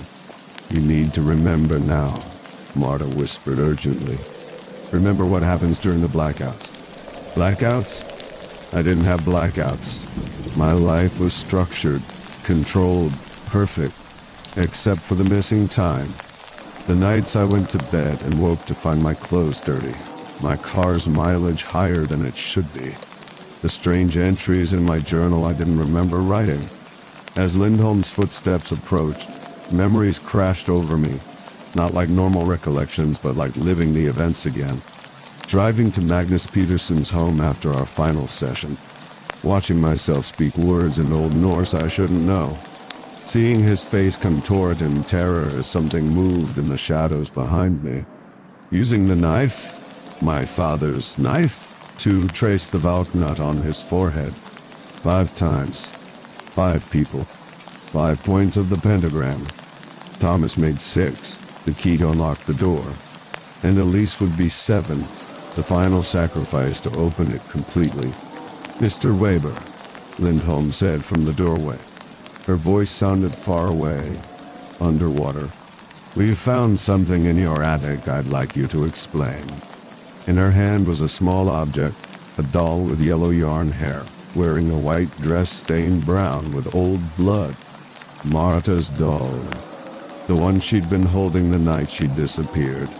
"That's impossible," I whispered. "That doll disappeared with Marta." Lindholm's eyes narrowed. "We also found these." She held up an evidence bag containing 6 driver's licenses. Magnus, Lucas, Sophia, Annika, Henrik Gottstein, Thomas. The room began to spin. The voices grew louder, no longer whispering but shouting, laughing, chanting in that ancient language. "Nicholas Weber, you're under arrest for..." She never finished the sentence. The lights went out, not just in my office, but across the entire neighborhood, plunging us into the premature darkness of a Swedish winter afternoon. In that darkness, I felt something move inside me. Something that had been hiding in the carefully constructed emptiness where my emotions should have been. Something ancient and patient that had been waiting for precisely this moment. When the emergency lights flickered seconds later, Detective Lindholm was staring at me with undisguised horror. Not at what I had done, but at what she was seeing happen to me. "Your face," she whispered. I caught my reflection in the window glass. My features were shifting, rearranging themselves into something that both were and wasn't me. The last thing I remember thinking as Nicholas Weber was, I am not unbothered after all. I am utterly, completely terrified. I don't remember being transported to the police station. One moment I was in my office with Detective Lindholm, staring at my shifting face, and next I was sitting in an interrogation room, fluorescent lights humming overhead with an insect-like persistence. "Mr. Weber," Lindholm said, placing photographs on the metal table between us. "Can you explain these?" The photos showed a root cellar, not the one from my childhood home in Finland, but one beneath my current house in Malmö de Dora. A root cellar I had no memory of creating. The walls were covered in Valknuts and other Nordic symbols painted in what appeared to be dried blood. In the center stood a stone altar identical to the one from my childhood. "That's not possible," I whispered, my perfect control slipping. "There is no cellar in my home." Lindholm's expression remained neutral, technique I recognized, because I had perfected it myself. "We found it behind a false wall in your basement, along with these." More photographs. 6 personal items. Magnus's watch, Lucas's glasses, Sophia's necklace, Annika's ring, Henrik's tie, Thomas's wallet, and this, she said, sliding forward a final photo. Elias, lying on the stone altar, eyes open but unseeing, a Valknut carved into her forehead. The room temperature seemed to plummet. My hands began to shake, foreign sensation for someone who had spent decades in perfect control. I started, but the sentence evaporated as the whispers returned, louder than ever. "You did," Marta's voice said clearly. Not from the walls this time, but from directly beside me. "You just don't remember doing it." I turned my head sharply. For a split second I saw her, 12 years old, wearing that blood-stained white dress, standing next to my chair. Then she vanished. "Mr. Weber?" Lindholm was watching me closely. Who were you just looking at? The whispers converged into a roar, and suddenly, like a dam breaking, memories flooded back. Not as disjointed fragments, but as complete, horrifying sequences. Driving to each victim's home during my blackouts. Speaking to them in my father's voice. Watching something dark move through me, using my hands to complete the ritual he had started decades ago. "Oh God," I whispered. A phrase I hadn't uttered since childhood. "You're remembering now," Lindholm said softly. "Your other self." I stared at her in confusion. "We found your medical records, Nicholas. The ones from after your sister disappeared. Multiple personality disorder, they called it then. Dissociative identity disorder now." The room seemed to warp around me, the walls breathing in and out like lungs. "No," I said, but even as I denied it, I knew it was true. The perfect control, the emotional detachment, they weren't philosophy. They were walls I built to separate myself from the other Nicholas. The one who continued Father's work. The one who believed that sacrificing 7 souls would open a door to bring Marta back. There were never any whispers, were there? I asked, my voice sounding strange to my own ears. Lindholm shook her head. "Just the fractured pieces of your own mind." A terrible clarity washed over me. The journal entries I didn't remember writing. The lost time. The blood beneath my fingernails. "I did this," I said. "Not a question." "Yes," Lindholm confirmed. "But part of you didn't know. Nicholas Weber, who teaches emotional control, truly believed what he preached. But the other Nicholas, the one who emerged during your blackouts, he was completing the ritual your father started." I closed my eyes, feeling the mask I'd worn for decades crumbled completely. Behind it wasn't strength.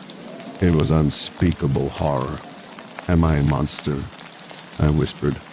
From somewhere nearby, inside my head, I heard Marta laugh. When I opened my eyes, the fluorescent light overhead flickered once, twice, and then shattered, showering glass onto the table.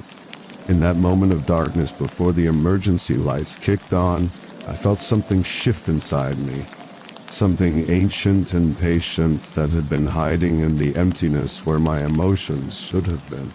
Something that had been wearing me like a mask. The trial lasted 6 weeks.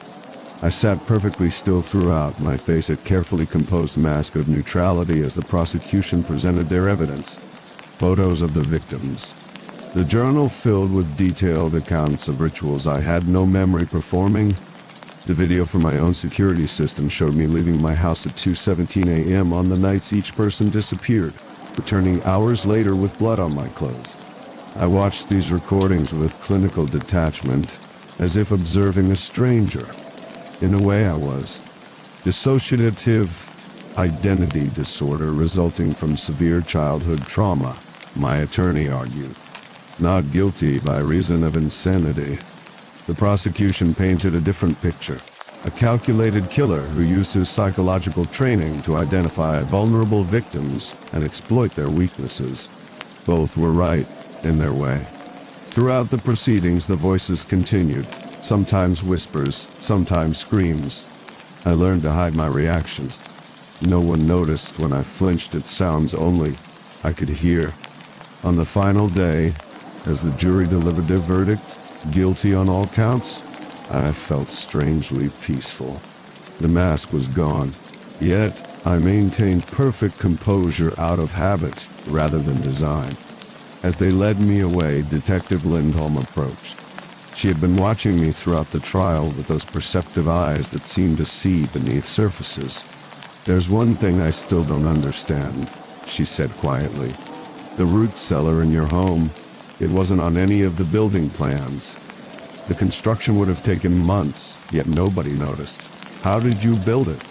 I smiled then, the first genuine expression I'd shown in decades. "I didn't build it, Detective," I replied softly. "It was waiting for me, just as it waited for my father, just as it will wait for the next vessel." Her eyes widened slightly. You still believe it was real? The supernatural elements? I leaned closer, close enough to whisper. Nothing bothers me. That's my secret. They took me to a secure psychiatric facility. A sterile, white-walled place where I was kept isolated from other patients. No sharp objects. No belts or shoelaces. Nothing I could use to harm myself or others.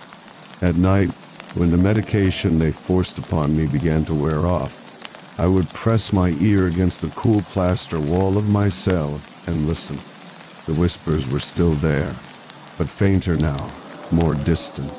6 souls had opened the doorway. The 7th, Elias, had widened it enough for something to slip through.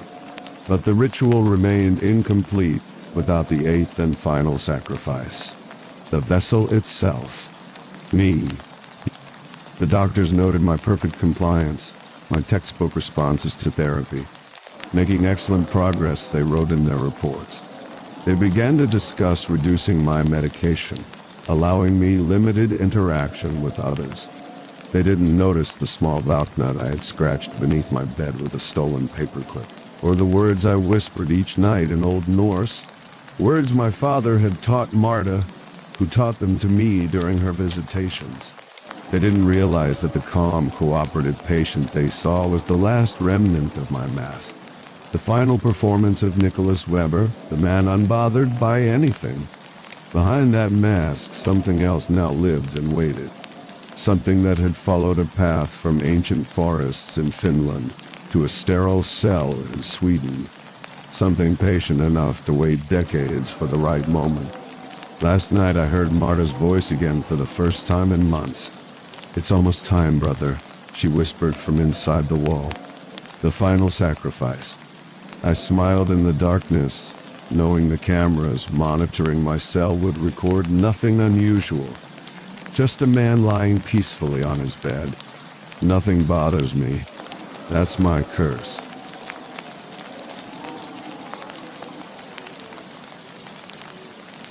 The caretaker's spell. Here's a spine-chilling reimagining of misery as a deeply immersive, realistic psychological horror tale. Story character introduction, like a movie cast. Unknown. Owen Hartley. Age, 37. Role, main protagonist. Traits, resilient, observant, emotionally scarred. Background, a celebrated novelist battling writer's block and PTSD after surviving a car crash that took his wife. He's on a retreat in rural Ireland to finish his comeback book. 2. Moira Doyle. Age, 54. Role, antagonist caretaker. Traits, maternal, obsessive, unstable. Background, a reclusive former nurse who claims to be Owen's biggest fan. Known locally as the Widow Witch. Tied to dark folklore and rumored to practice black magic. 3. Seamus Doyle. Age, 61. Role, Moira's deceased husband. Traits, dominant, cruel, in memory. Background, died under mysterious circumstances. Villagers whisper his spirit lingers in Moira's house through a cursed object porcelain doll in his likeness. 4. Faye Mitchell. Age 29. Role, Owen's editor and ex-girlfriend. Traits, intelligent, persistent, skeptical. Background, concerned about Owen's silence, she begins investigating his disappearance. 5. Cillian. Age, 9. Role, spirit child haunting presence. Traits, silent, ghostly, innocent. Background, a local boy who vanished decades ago. Believed to be sacrificed during a black magic ritual on the land Moira owns. Now let's read the story. I never believed in courses, not until I met Moira Doyle. After the accident that almost took my life and did take my wife, I thought isolation would help.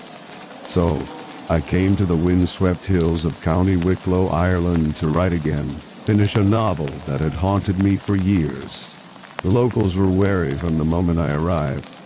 In the village pub, Conversations hushed when I mentioned the cottage I'd rented. The barman's weathered hands trembled slightly as he slid my pint across the counter.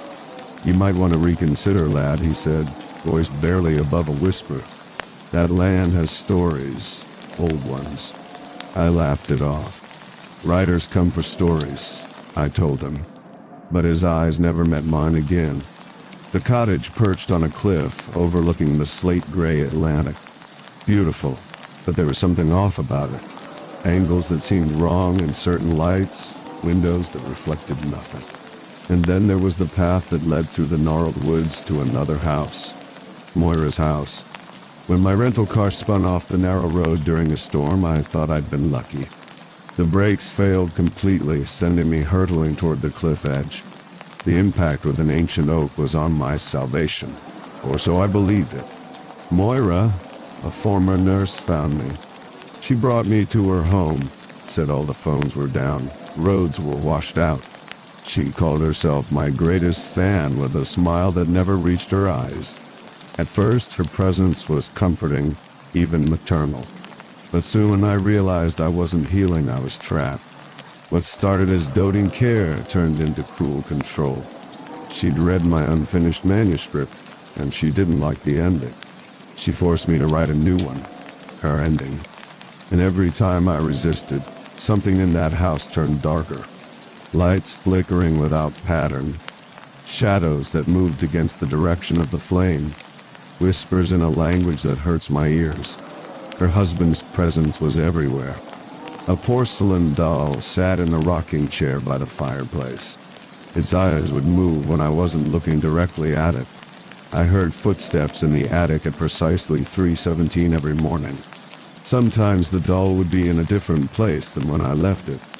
Once, I found it next to my bed, its cold ceramic hands smeared with something dark that smelled of iron and earth. Moira told me her husband's spirit lived inside the doll, sealed through necromancy and blood spells to protect her from harm. But the truth was more terrifying. The doll didn't protect her. It obeyed her, just like she expected me to. She used a strange black diary bound in what felt too much like human skin. Inside were symbols drawn in substances I couldn't identify, hair woven into intricate patterns, tiny bones forming letters, candle drippings mixed with what looked like dried blood. White magic perverted into something unnatural. At night, she would chant in a tongue that made my teeth ache, summoning spirits to watch me while I slept. She claimed they were her angels. I knew better when I saw their elongated limbs stretching across my ceiling. One night, I saw the boy, Cillian Duckball, pale and wet, like he had drowned with seaweed tangled in his hair. He stood at the foot of my bed, silent, water pooling beneath his bare feet. His eyes held no accusation, only a warning. I found an old newspaper article stuffed inside a wall. A missing child, last seen picking flowers near Moira's property. The date, exactly 30 years ago tomorrow. That's when I knew she had done this before. I began to question everything. Was Moira even human anymore? Or something older, feeding off fear and control? Was I just another character in her twisted tale? And the worst part, I started hearing my wife's voice. Moira said she brought her back to guide me, but the voice wasn't hers. It used her words, her expressions, but there was something hollow behind it, something cruel, pretending. I had to escape, but the house wouldn't let me. The doors sealed themselves. Windows showed different landscapes depending on the time. And sometimes when I pressed my ear against the wall, I could hear the house breathing. This isn't just a story about captivity. It's about manipulation, obsession, and the fine line between madness and magic. It's about black spells and guilt manifesting as ghosts. And it's about how sometimes the person saving you is the one who cursed you in the first place. Because I was never lucky to survive that crash. It was planned. By her. For us. Forever. The cottage looked nothing like the listing. Where the photos showed a quaint, whitewashed building bathed in sunlight. What stood before me was weathered gray stone darkened by decades of Atlantic storm. Its windows were like eyes, watching, evaluating. When I stepped out of the rental car, the sea wind cut through my jacket like it had been waiting for me specifically. I'd chosen County Wicklow because no one knew me here. No sympathetic glances, no careful conversations, avoiding mention of the accident. Just me, my laptop, and the novel I'd abandoned after Sarah's death. 3 weeks to finish it, my editor had said. The advance was already spent. The key was under a mossy rock, exactly where the rental agency said it would be. It turned in the lock with resistance, like the door didn't want to open for me. Inside smelled of peat smoke and something else, something medicinal and sharp. "You'll be wanting to keep the doors locked at night," a voice said behind me, making me drop my suitcase. An old man stood in the road, leaning on a walking stick. His face was deeply lined, like the land itself had etched its history into his skin. "Excuse me?" I said. "No good comes to those who ride on this land." "The last one, American woman like yourself, she heard things. I started writing them down. Found her wandering the cliffs in her nightgown, talking to people who weren't there." I forced a smile. "Well, I'm hoping for a little inspiration, but not that kind." "She watches from her window," he said, nodding toward the trees beyond my cottage. "The widow witch, Moira, used to be a nurse before. Well," he tapped the side of his head, "keep to yourself, and if you hear singing at night, put your pillow over your ears, and don't listen, no matter how beautiful it sounds." He shuffled away before I could respond, his warning hanging in the air like the mist over the distant mountains. Inside, I unpacked quickly. The cottage had one bedroom, a small kitchen, and a living area dominated by a stone fireplace. Books filled the shelves, mostly poetry and local folklore. One volume stood out, Celtic binding rituals. Its spine was cracked, pages dog-eared. I sat at the wooden desk position to look out over the cliffs. My laptop seemed out of place against the ancient stone and wood. I opened my manuscript file, 385 pages of a psychological thriller that had lost its way when I lost Sarah. The cursor blinked accusingly. That first night, I wrote until my eyes burned. The silence helped. No city noises, no neighbors, no memories. Just the occasional groan of the cottage settling and the distant crash of waves. At midnight, I made tea and stood at the window. That's when I noticed the light through the trees, warm, yellow, inviting. Another house, not visible from the road.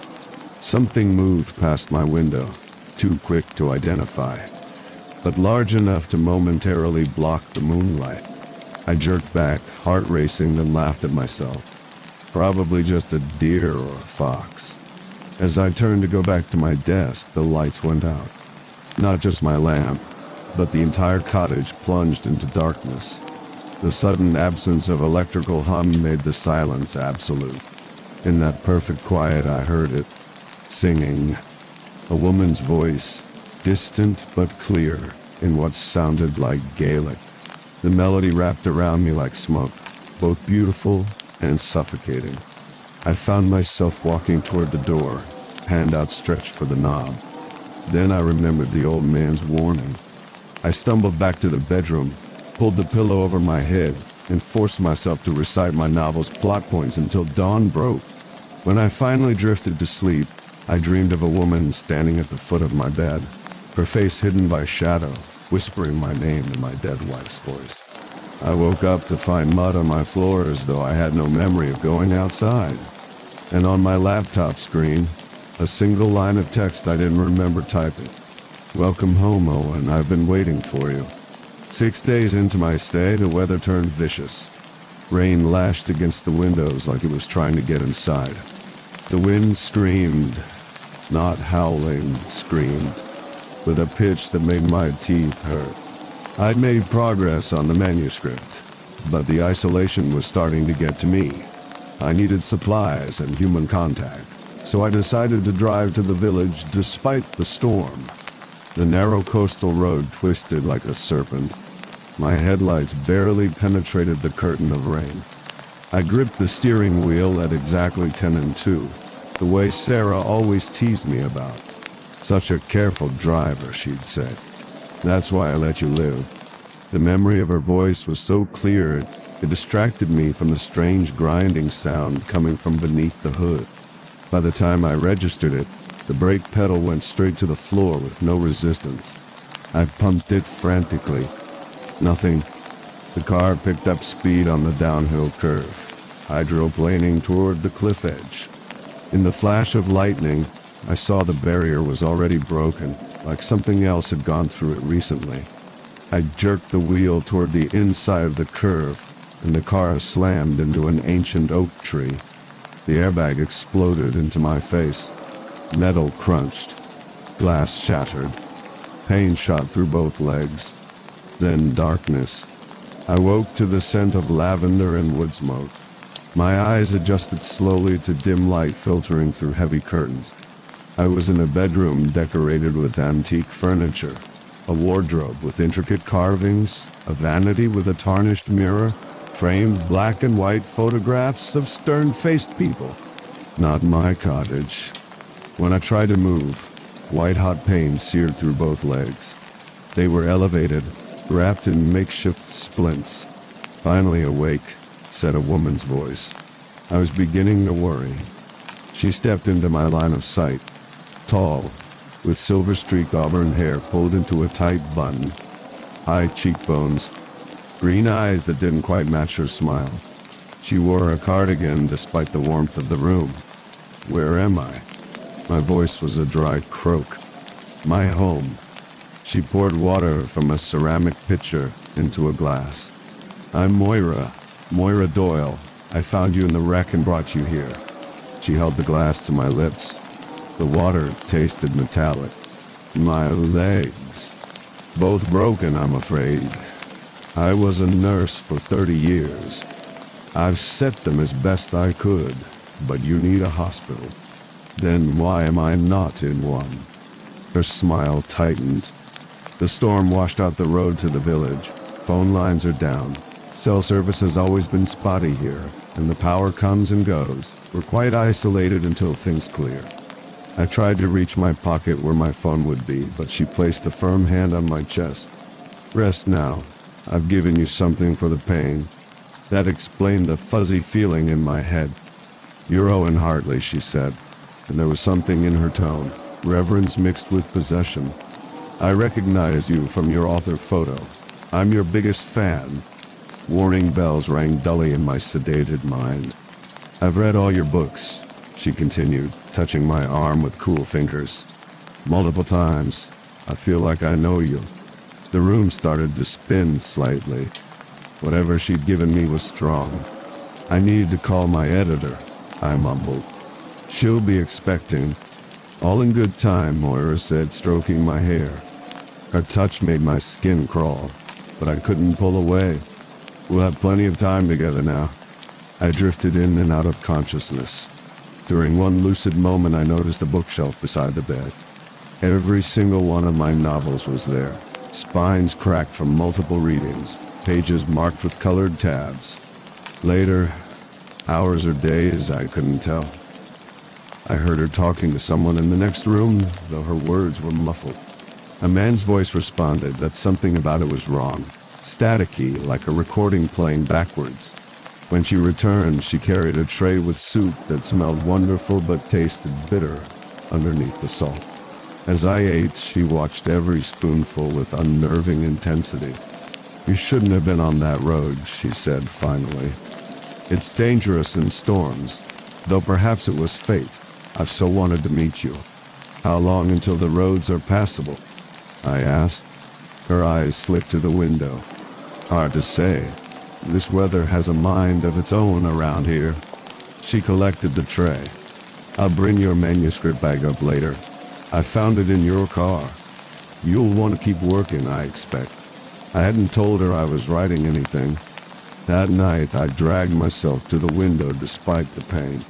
The storm had stopped, Under clear moonlight, I could see the road, completely intact, no washout. And parked beside the house, my rental car, damaged at the front but nowhere near as wrecked as it should have been after hitting a tree at that speed. Somewhere in the house, a child laughed. Then came the sound of something heavy being dragged across a wooden floor. When I turned back to the bed, my legs burned like they were on fire. Looking down, I saw the splints were bound with copper wire that dug into my skin. And symbols I didn't recognize were drawn on the bandages in what looked like dried blood. Moira's house was larger than it appeared from the outside, with corridors that seemed to shift when I wasn't looking directly at them. After 2 weeks, I had graduated from bed rest to a wheelchair she'd found in the attic.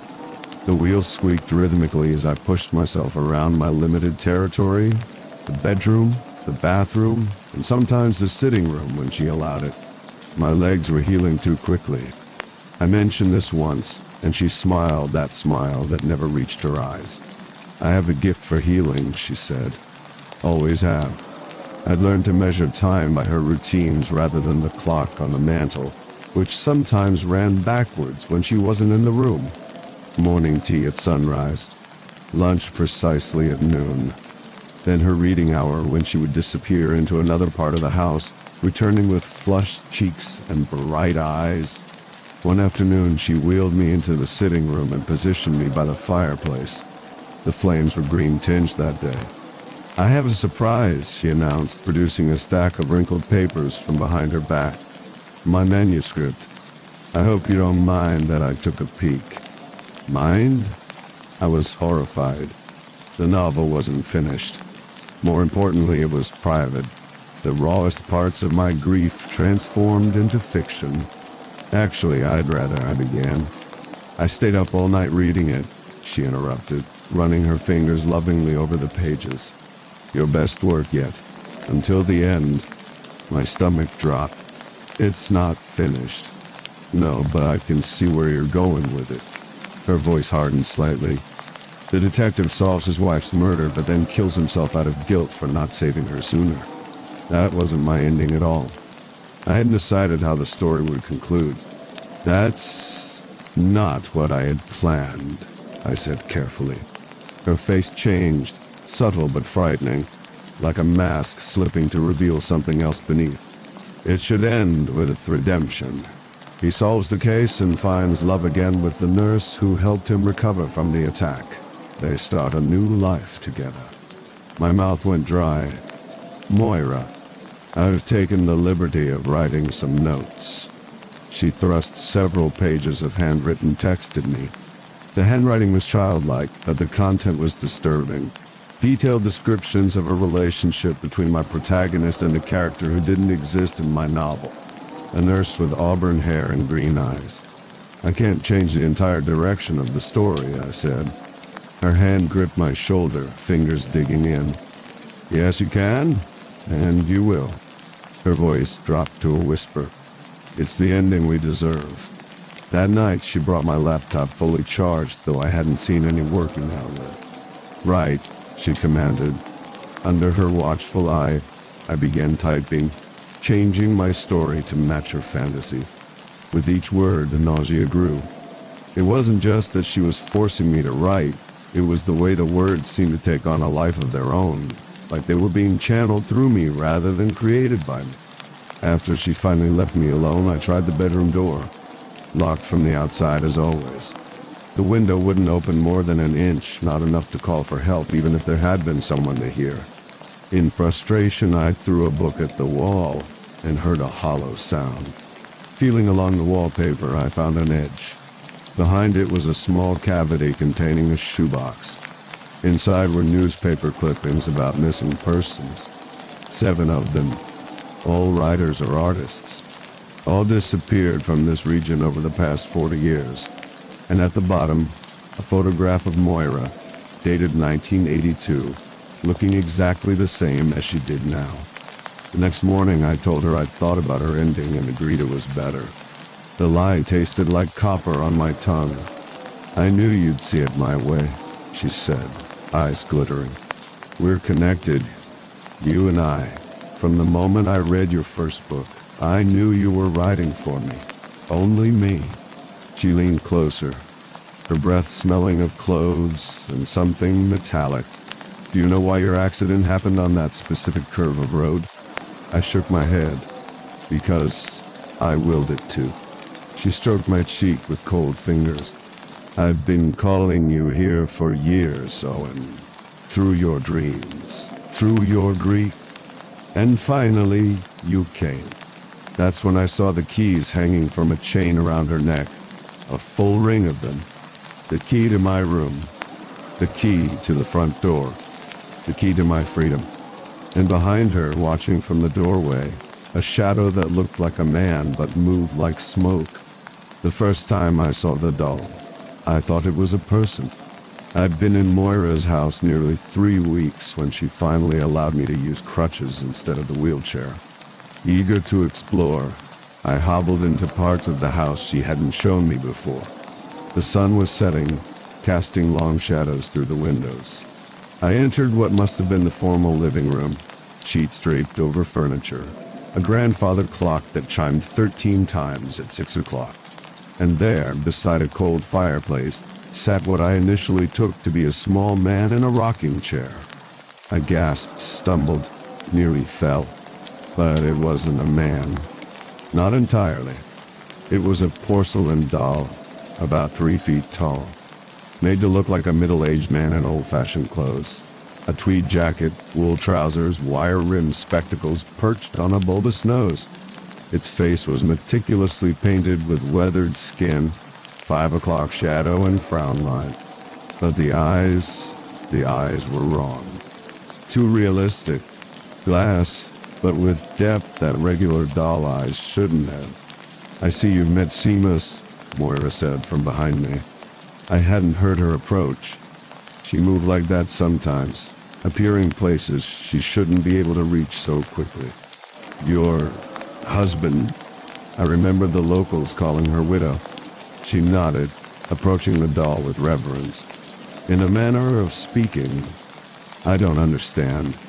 Moira touched the doll's cheek gently. Seamus passed 7 years ago. Heart attack. Her voice cracked slightly.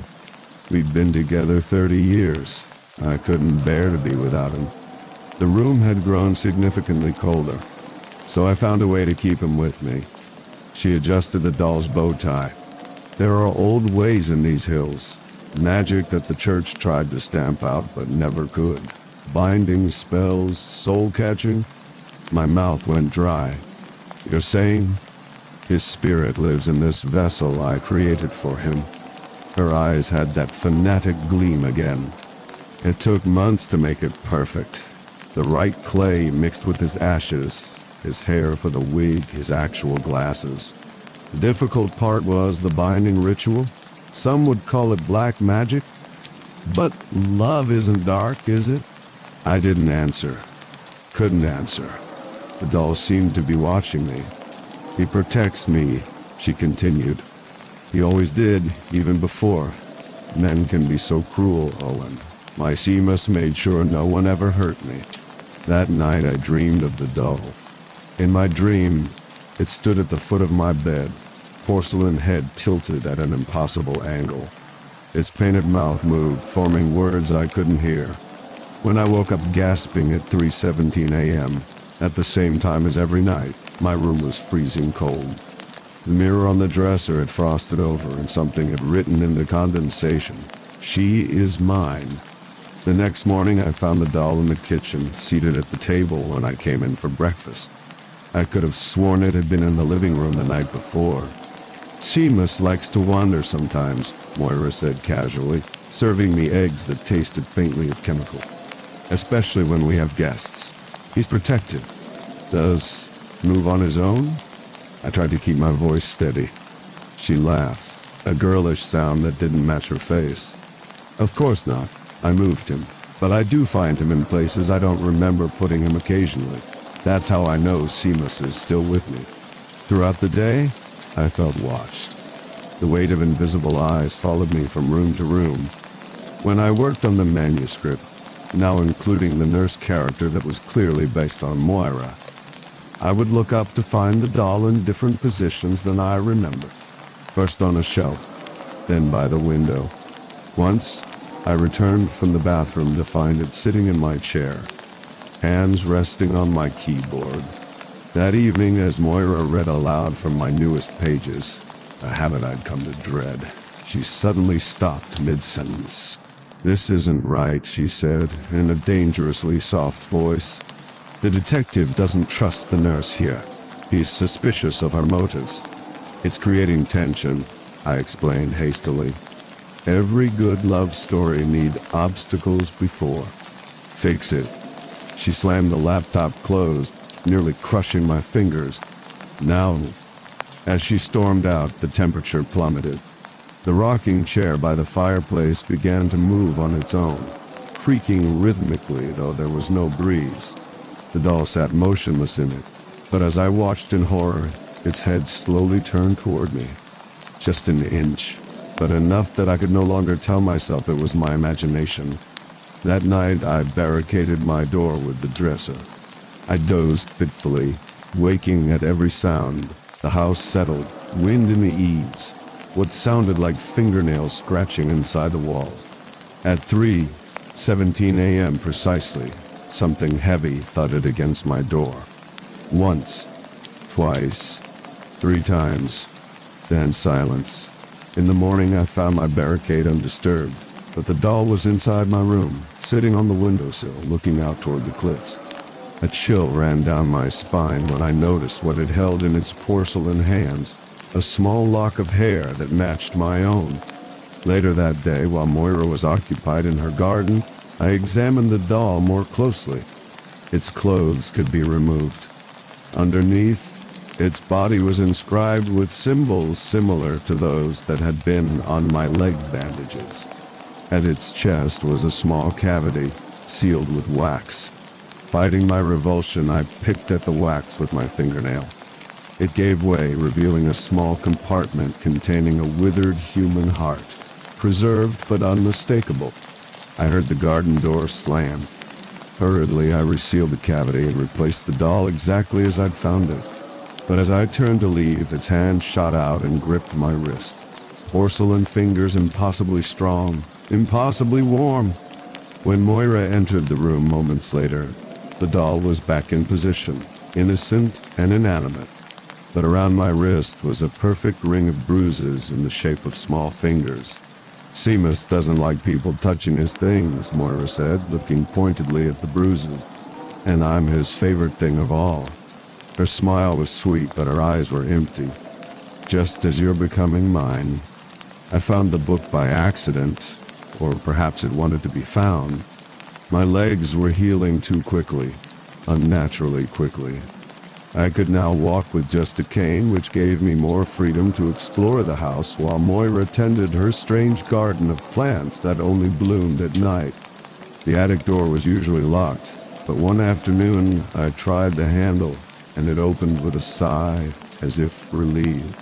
The space beyond was cluttered with the accumulated debris of decades, furniture draped in sheets, trunks filled with outdated clothes, photograph albums showing Moira through the years, looking eerily unchanged despite the shifting fashions around her. In the corner stood a small altar, black candles, feathers, bones, dried flowers arranged in patterns. At its center lay a thick leather-bound volume. No, not leather. Something else. Something that retained the subtle topography of pores, the occasionally raised scar. Human skin. I knew it immediately, instinctively. The book had no title, just a symbol burned into its cover, a spiral surrounded by what looked like thorns. When I touched it, the room seemed to darken, though no clouds passed over the sun outside. The pages inside were yellowed, some brittle with age, others newer, as if the book had been assembled over many years. The writing was mostly in languages I didn't recognize. Latin, Gaelic, something that might have been Norse. But scattered throughout were pages in English, written in Moira's distinctive handwriting. Recipes for potions. Instructions for rituals. Incantations for binding spirits to objects. And names. So many names, each with a date and a small envelope attached containing hair, nail clippings. In one case, what looked like a dried human finger. Near the back, I found my own name. The date listed was 3 years ago, when I was still happily married, long before I'd planned this writing retreat. Beside it was an envelope containing strands of my hair and something else. A scrap of fabric from Sarah's favorite dress, the one she'd been wearing the day of the accident. Nausea rolled through me. This couldn't be real. Yet the evidence was literally in my hands. Pages fell open to what appeared to be a ritual for causing mishaps at a distance. The ingredients list included graveyard dirt, mercury, and blood of the practitioner, mixed with essence of the target. The purpose? To create accidents that would drive someone to a specific location, like brake failure on a winding coastal road. Another page detailed a healing spell using copper wire, specialized herbs, and symbols drawn in blood. The matches to my treatment were unmistakable. Most disturbing was a section titled The Joining, a ritual to permanently bind one soul to another. It required months of preparation, culminating on the night when the barriers between worlds are thinnest. According to a calendar notation in the margin, that night was 3 days away. The final ingredient listed, the willing work of the beloved's hands created under guidance. My manuscript, the one she was forcing me to rewrite with her idealized ending. A floorboard creaked behind me. I slammed the book shut and turned to find nothing. But the attic suddenly felt crowded, as if invisible presences filled every corner. The temperature plummeted until I could see my breath. "They're curious about you." Moira's voice came from the stairway as she ascended into view. My angels. She wore gardening gloves stained black with soil that smelled of decay. In her basket were herbs I didn't recognize and flowers that seemed to pulse gently, like they had heartbeats.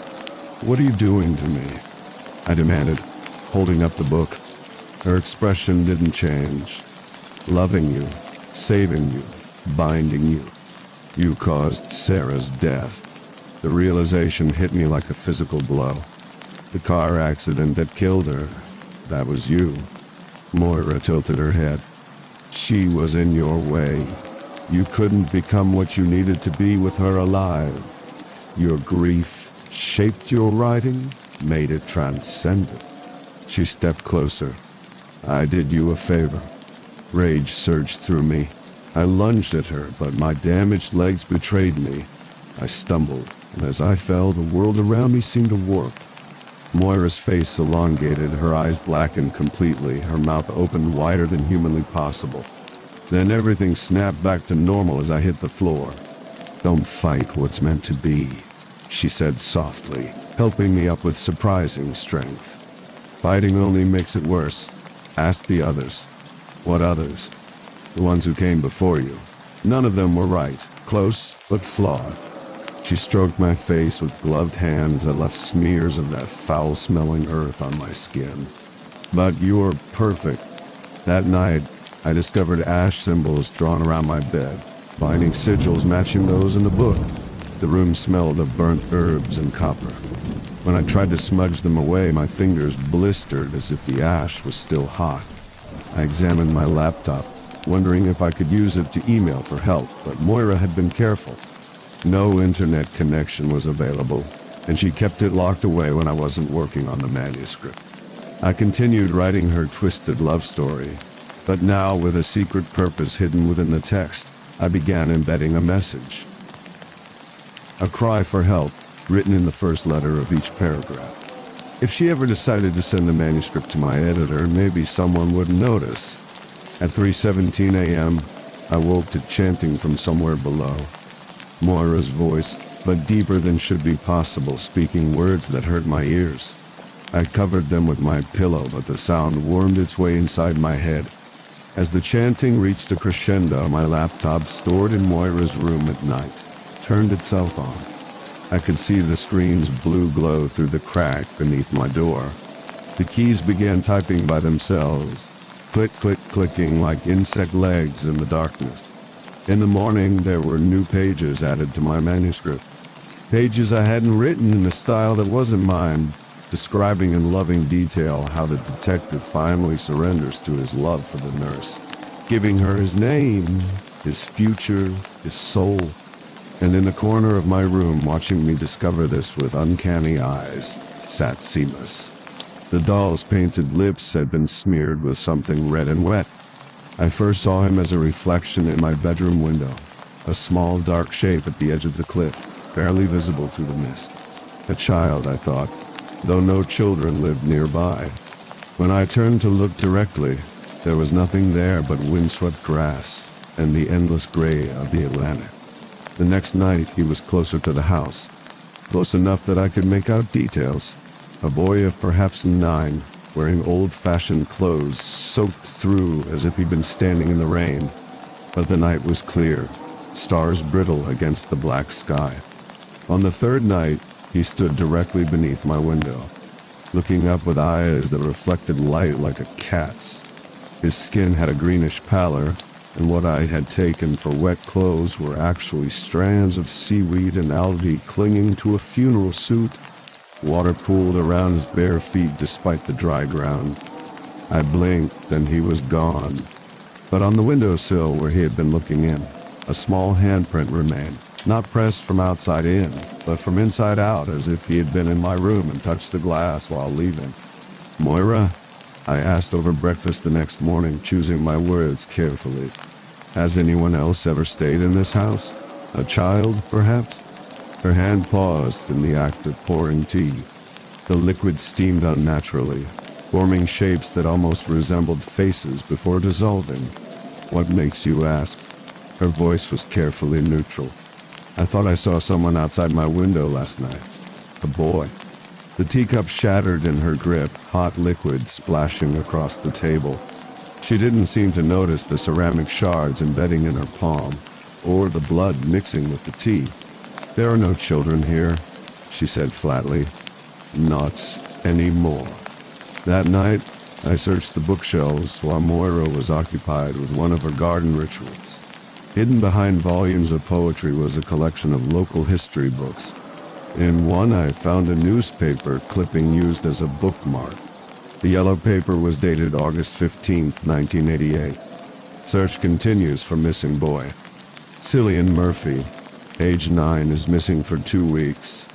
Last seen picking wildflowers near Black Rock Cliffs. Family offers reward. The photograph showed a solemn-faced boy with dark hair and serious eyes, the same boy I'd seen at my window. Another book contained references to local legends about the cliffs, stories of children lured by singing into caves that only appeared at certain tides. Some versions mentioned a sea witch who required sacrifices to maintain her youth and power. A third book fell open to a chapter on folk magic, with a section heavily annotated in Moira's handwriting. Child sacrifice in Celtic traditions, the innocent soul as anchor for binding ritual. My blood turned to ice.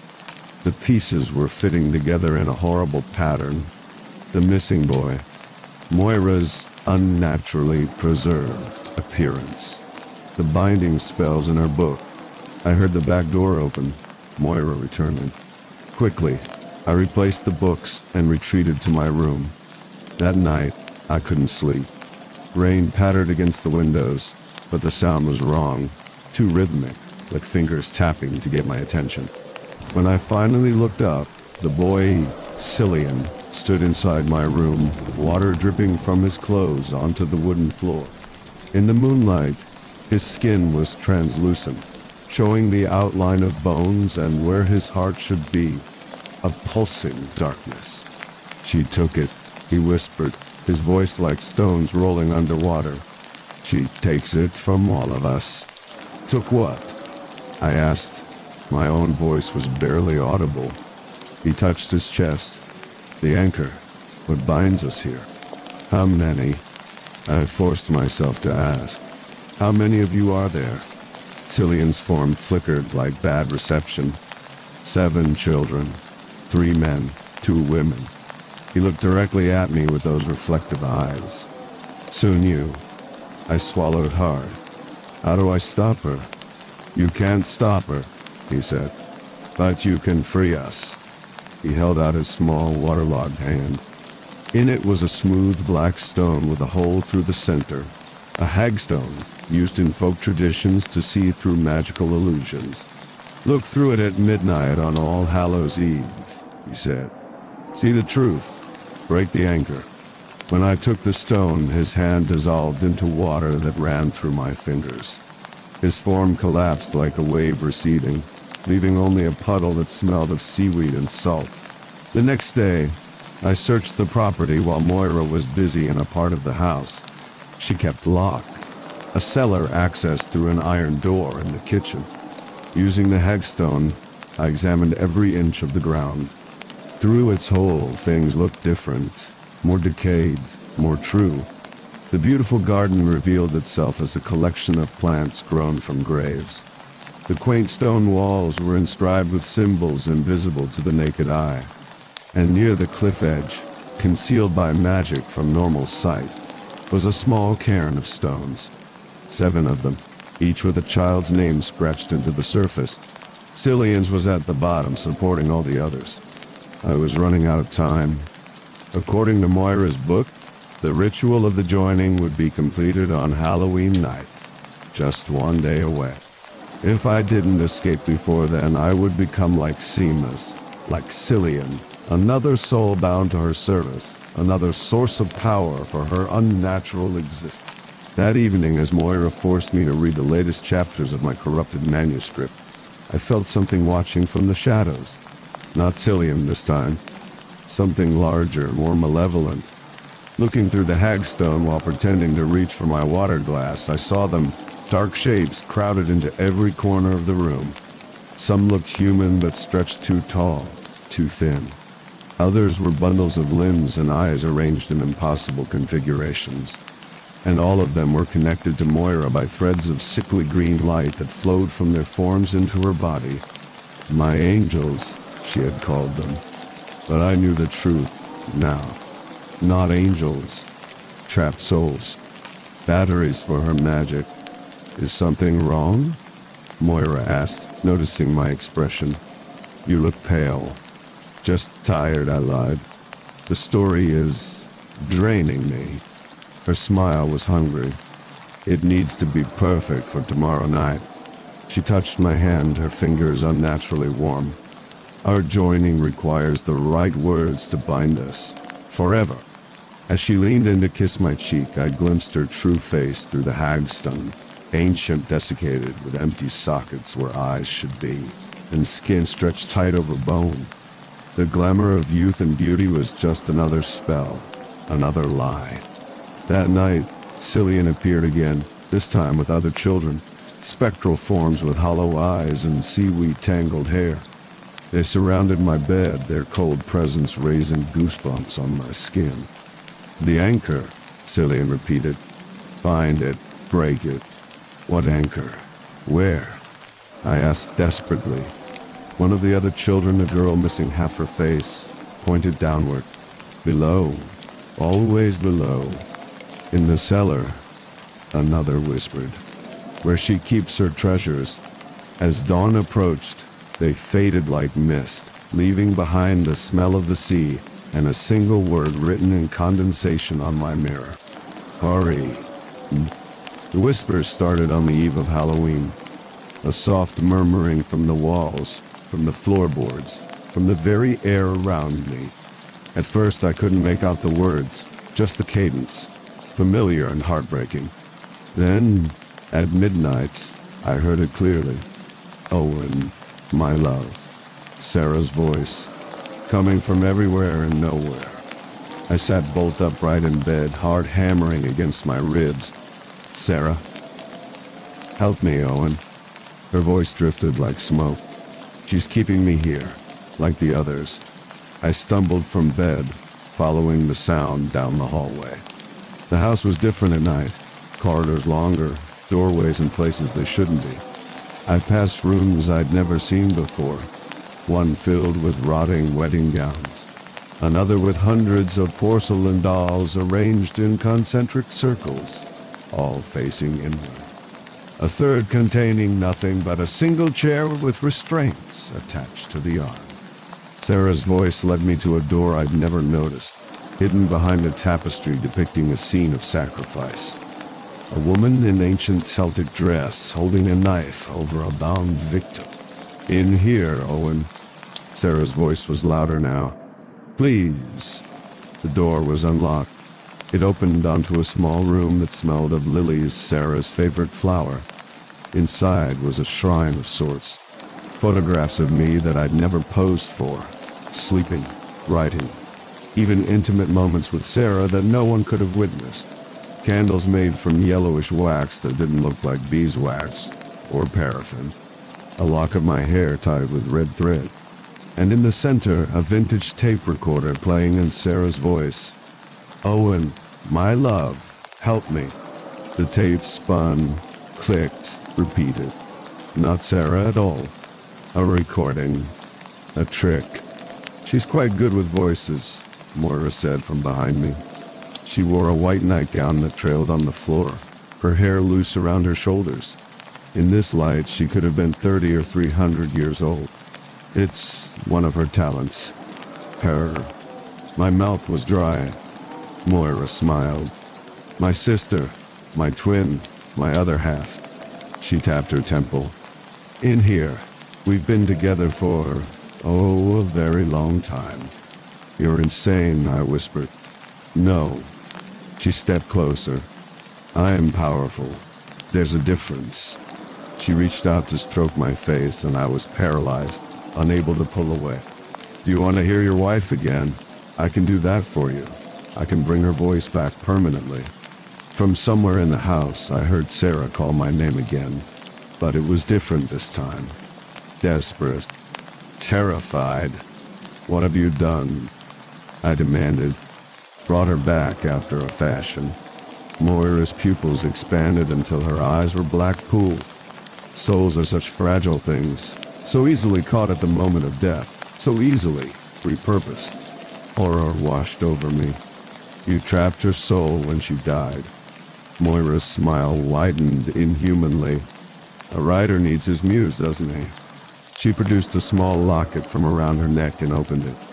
Inside was not a photograph, but a tiny vial containing what looked like swirling mist. "She's been quite useful," Moira continued. "The emotions she provokes in you make your writing so much more powerful, so much more useful for my work." The rage that swept through me broke whatever paralysis held me. I lunged for the locket, but Moira was inhumanly fast. She sidestepped, and I crashed into the shrine, scattering photographs and candles. "Careful," she warned. "Break my things, and I might break yours." She held up the locket, like this fragile little soul. Sarah's voice came again, but now I could hear the pain in it, the entrapment. Not a recording, not a hallucination. My wife's actual soul was tortured and imprisoned. Moira glides from the room, locking the door behind her. I pounded against it until my fists were bloody, but it wouldn't budge. Eventually, I collapsed against it, exhausted. That's when I noticed the claw marks on the floor, deep grooves in the hardwood, as if something had been dragged against its will. They led to a section of wall that looked solid, but when I pressed against it, gave way slightly. A hidden door. It took all my strength to force it open, revealing a narrow staircase leading down into darkness. Using my phone's flashlight, useless for calls with no signal, but still good for light, I descended into the cellar Moira kept locked. The air grew colder, damper, with each step. At the bottom was a circular chamber carved from the living rock of the cliff. The walls were lined with shelves containing hundreds of containers, jars, boxes, lockets, even small coffins, each labeled with a name and date, each containing swirling mist like the vial in Moira's locket. Souls. A library of stolen souls. In the center of the room stood a stone altar. Atop it was the porcelain doll, seamless but changed. Its painted features had become more lifelike, its glass eyes wet and moving. The compartment in its chest was open, the withered heart now pulsing with unnatural life, and around the altar, arranged in a perfect circle, were 7 small stones, identical to the cairn I had found near the cliff edge. Cillian's anchor and the anchors of the other children. As I watched the doll's head turn toward me, its porcelain lips cracked as they moved.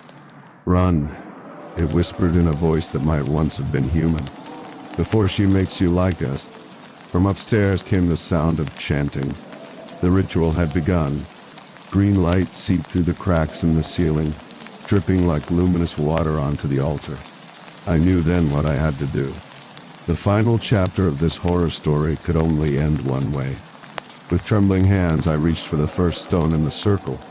The stone was cold in my hand, far colder than it should have been. Frost formed around my fingers as I lifted it from the circle. The air in the cellar changed to pressure, dropping like before a storm. "Put it back," came Moira's voice from the stairway. She stood there in a ceremonial robe covered in symbols that hurt my eyes. In one hand she held a ritual knife, in the other, my manuscript, printed and bound in what looked like the same human skin as her spellbook. "The circle cannot be broken. Let them go," I said, clutching the stone tighter. "Let all of them go." She descended the stairs with unnatural grace. "You don't understand what you're interfering with. This magic has kept me alive for centuries. It protects this land. By sacrificing children? By stealing souls?" I backed away, keeping the altar between us. By maintaining balance. Her face shifted subtly, becoming more angular, less human. "The old gods require payment. I am merely their instrument." "You're a monster," I said, "a parasite feeding off others." She smiled, and her teeth were too numerous, too sharp. "I am a caretaker of magic, of souls, soon of you." She held up my manuscript. "You've finished your part, the words that will bind us together. Once I speak to them aloud at the stroke of midnight, you'll be mine forever." I glanced at the porcelain doll on the altar. Its eyes pleaded with me. "And if I destroy this?" I held up Cillian's anchor stone. "What happens then?" Fear flickered across Moira's face, the first real emotion I'd seen from her. "You wouldn't. It would unleash chaos. Every soul I've collected, every spirit I've bound, all released at once. The energy would be catastrophic." That was all I needed to hear. I raised the stone high and brought it down against the altar with all my strength. It cracked with a sound like thunder. The other stones in the circle began to vibrate, to glow. "No!" Moira screamed, lunging for me. But it was too late. Cracks spread through each stone, light pouring from them. The doll on the altar shuddered, then split down the middle, the preserved heart inside bursting into blue flame. The jars on the shelves rattled, their contents swirling frantically. One by one they shattered, releasing clouds of luminous mist that took shape as they rose. Men, women, children from different eras, all bearing the marks of their deaths. Drowning victims with seaweed in their hair. Knife wounds. Poisoned auto. Strangulation. And among them, Sarah. My Sarah, glowing and translucent but unmistakable. She reached for me with incorporeal hands. "Owen," she whispered, "you found me." Moira howled with rage, her form blurring and stretching.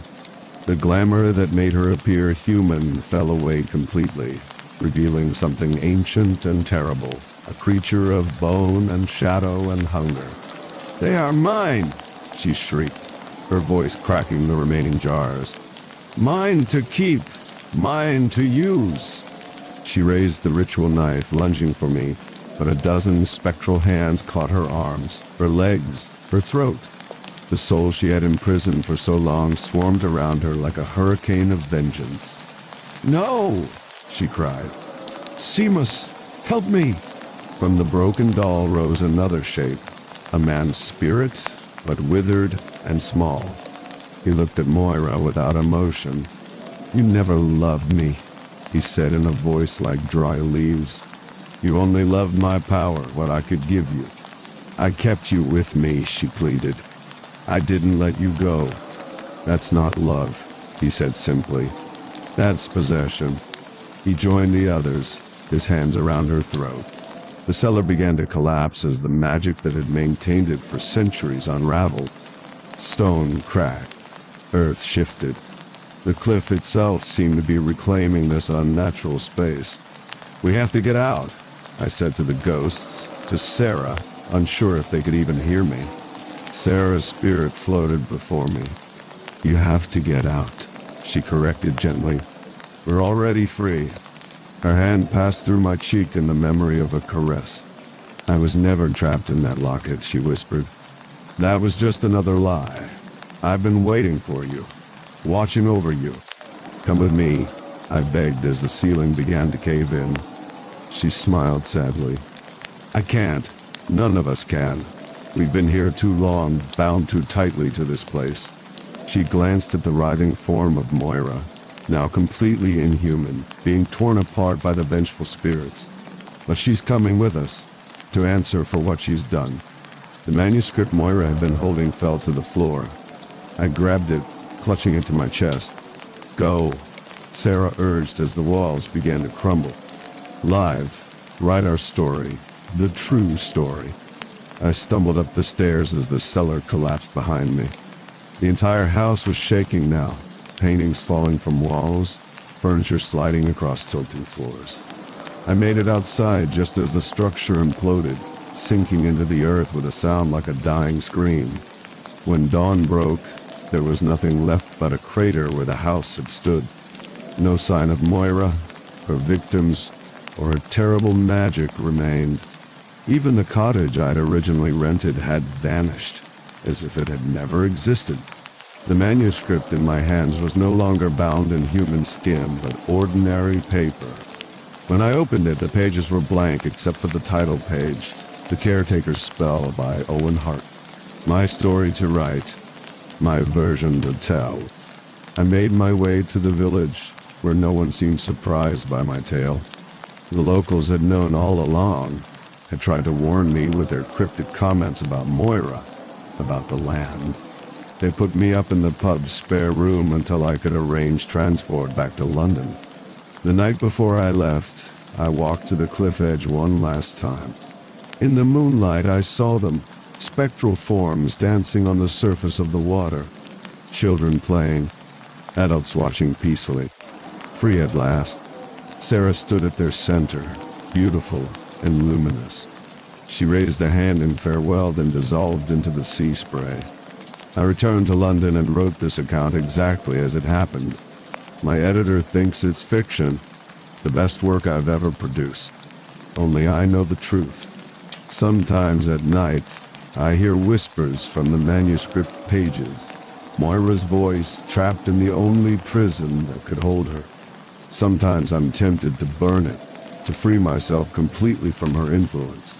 But I don't. Some chains need to remain unbroken.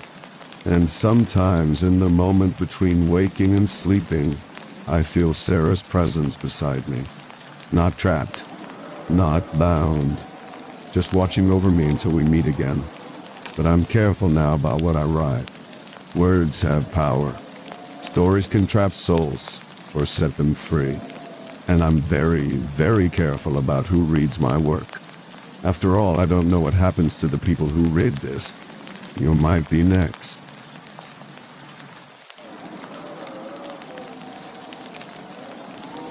Marcus Blackwood, a respected psychologist who has built his career studying the minds of convicted killers. After suffering a personal tragedy, Marcus becomes obsessed with understanding what drives seemingly ordinary people to commit horrific acts. He begins an unauthorized research project, interviewing death row inmates during their final days. As Marcus delves deeper into their disturbing confessions, the boundary between researcher and subject begins to blur. Strange occurrences plague his home life. Unexplained noises, glimpsed shadows, and increasingly vivid nightmares that feel more like memories than dreams. When a series of brutal murders, mirroring those of the executed criminals, begins in his small town of Ravenwood Falls, Marcus must confront the possibility that either he's losing his grip on reality or something malevolent has followed him home from death row. As the body count rises, so do the whispers about Marcus's research and his own troubled past. Local detective Elena Vasquez suspects Marcus knows more than he's sharing, while his estranged daughter Lily returns home, concerned about her father's deteriorating mental state. The story explores the thin line between madness and evil, asking whether killers are born or made. Is Marcus simply suffering from schizophrenia, exacerbated by stress and trauma?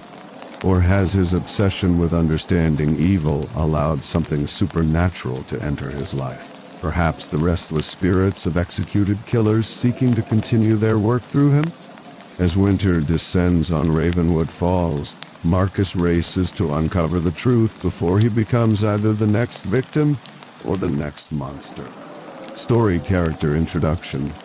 Marcus Blackwood, 52, a once renowned psychologist specializing in criminal psychology, now increasingly isolated and haunted. Meticulous and analytical, but harboring deep guilt over his wife's suicide 3 years ago. His obsession with understanding killers stems from his inability to recognize the signs of his wife's depression. Detective Elena Vasquez, 38, a sharp-witted, no-nonsense homicide detective with a reputation for solving impossible cases.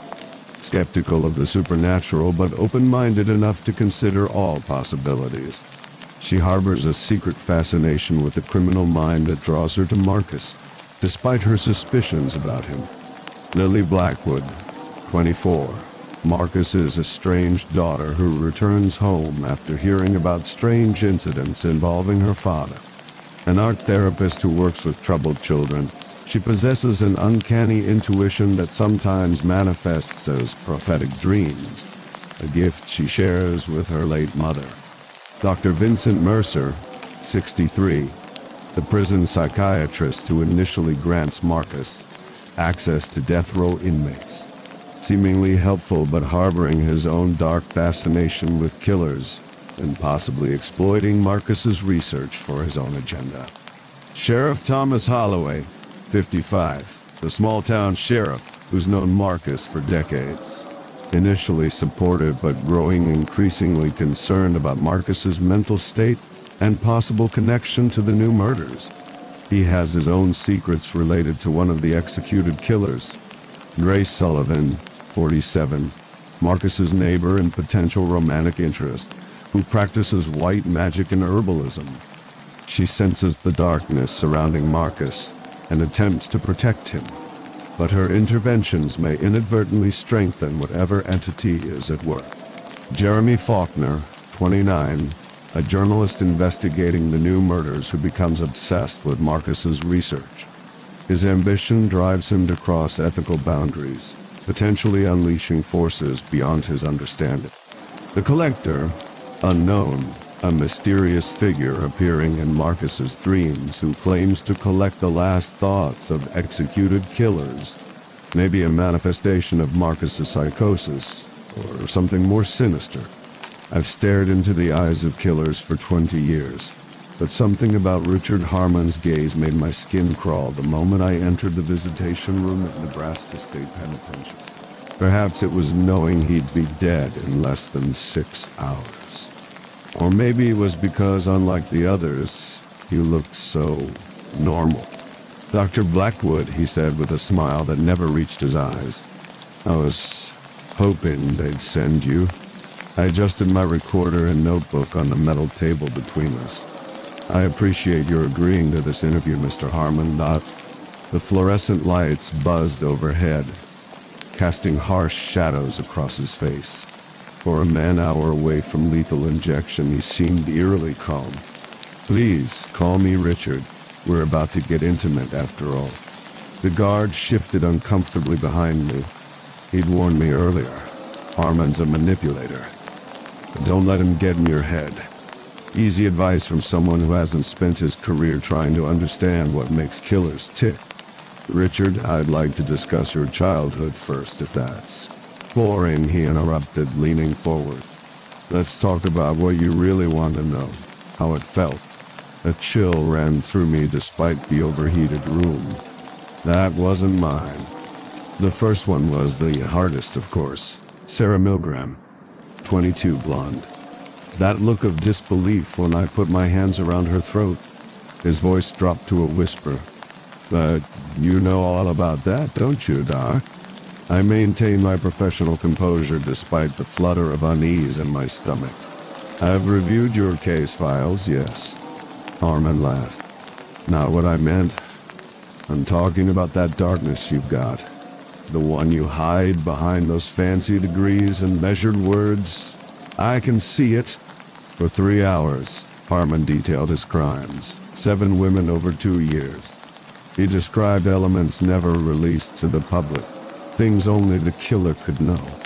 My recorder captured every word, but something in his voice seemed to bypass the device, burrowing directly into my mind. As our time ended, Harmon leaned close, his breath hot against my ear. I'll see you at home, Dar. The guard led him away, but his words lingered like a bad smell. That night, I sat in my motel room watching the clock tick toward midnight, Harmon's execution time. When the digital display flipped to 12:0, I felt a strange sensation, like a rubber band snapping inside my chest. I must have fallen asleep, because suddenly I was dreaming. Not watching, but experiencing. My hands around Sarah Milgram's throat, feeling her pulse fluttering beneath my fingers like a trapped bird. The thrill of power. The rush of... I jerked awake, gasping, sheets soaked with sweat. The motel room was dark except for the red glow of the alarm clock. 3:13 a.m. Something felt wrong. Different. The air smelled faintly of copper and cheap cologne. Harmon's scent from the interview room. When I switched on the lamp, my heart nearly stopped. A trail of muddy footprints led from the foot of my bed to the bathroom door. My bathroom door, which was now closed. I never close the bathroom door when I'm alone. As I stared, frozen in place, I heard water begin to run in the sink. Back in Ravenwood Falls, I tried to convince myself that stress and exhaustion had caused hallucinations in that Nebraska motel room. The locked bathroom door had revealed nothing when I finally gathered the courage to open it. Just an empty room, though the mirror was fogged as if someone had recently showered. My Victorian home on Maple Street welcomed me with familiar creaks and groans. I'd bought it after Caroline's suicide, unable to remain in the house where I'd found her. The new place needed work, but its solitude suited me. I spent the next day organizing notes from the Harmon interview, trying to focus on the academic value rather than the lingering unease. Around sunset, I reached for my coffee mug only to find it wasn't where I'd left it. Instead, it sat on top of Harmon's file, leaving a perfect ring on his mugshot. Getting absent-minded in your old age, Marcus, I muttered, though I absolutely knew, I hadn't moved it. That night brought the first whispers. I woke at 2:17 a.m. to what sounded like hushed conversation from my study downstairs. Grabbing my baseball bat, I crept down the stairs, heart hammering against my ribs. The study door stood ajar, a faint glow pulsing from within. Not the steady light of a lamp, but something more like firelight. I pushed the door open to find my papers scattered across the floor, my recorder playing at low volume, rewinding and fast-forwarding on its own. Then the whispers started again, directly behind me. I whirled around, bat raised, but the hallway was empty. The whispers continued, now seeming to come from inside the walls themselves. Not quite distinct enough to make out words, but carrying an unmistakable tone of malicious amusement. My phone rang, cutting through the whispers like a knife. I nearly dropped it trying to answer. Dr. Blackwood. The voice belonged to Vincent Mercer, the prison psychiatrist from Nebraska. Sorry for the late call. Some things happened that you should know about. I glanced at the recorder, now silent and still. What is it? Albert Graves, another death row inmate, has been asking for you, specifically. Says he has a message from Harmon.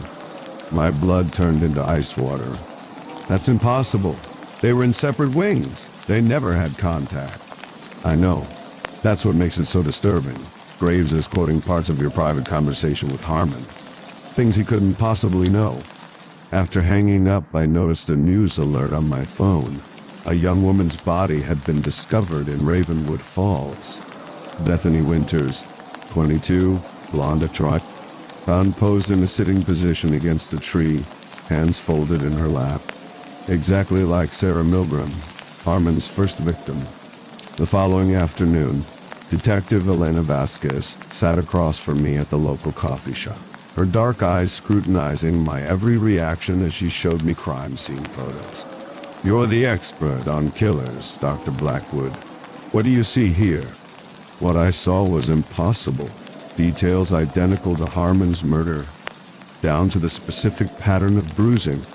As I explained the similarities, something shifted in my vision.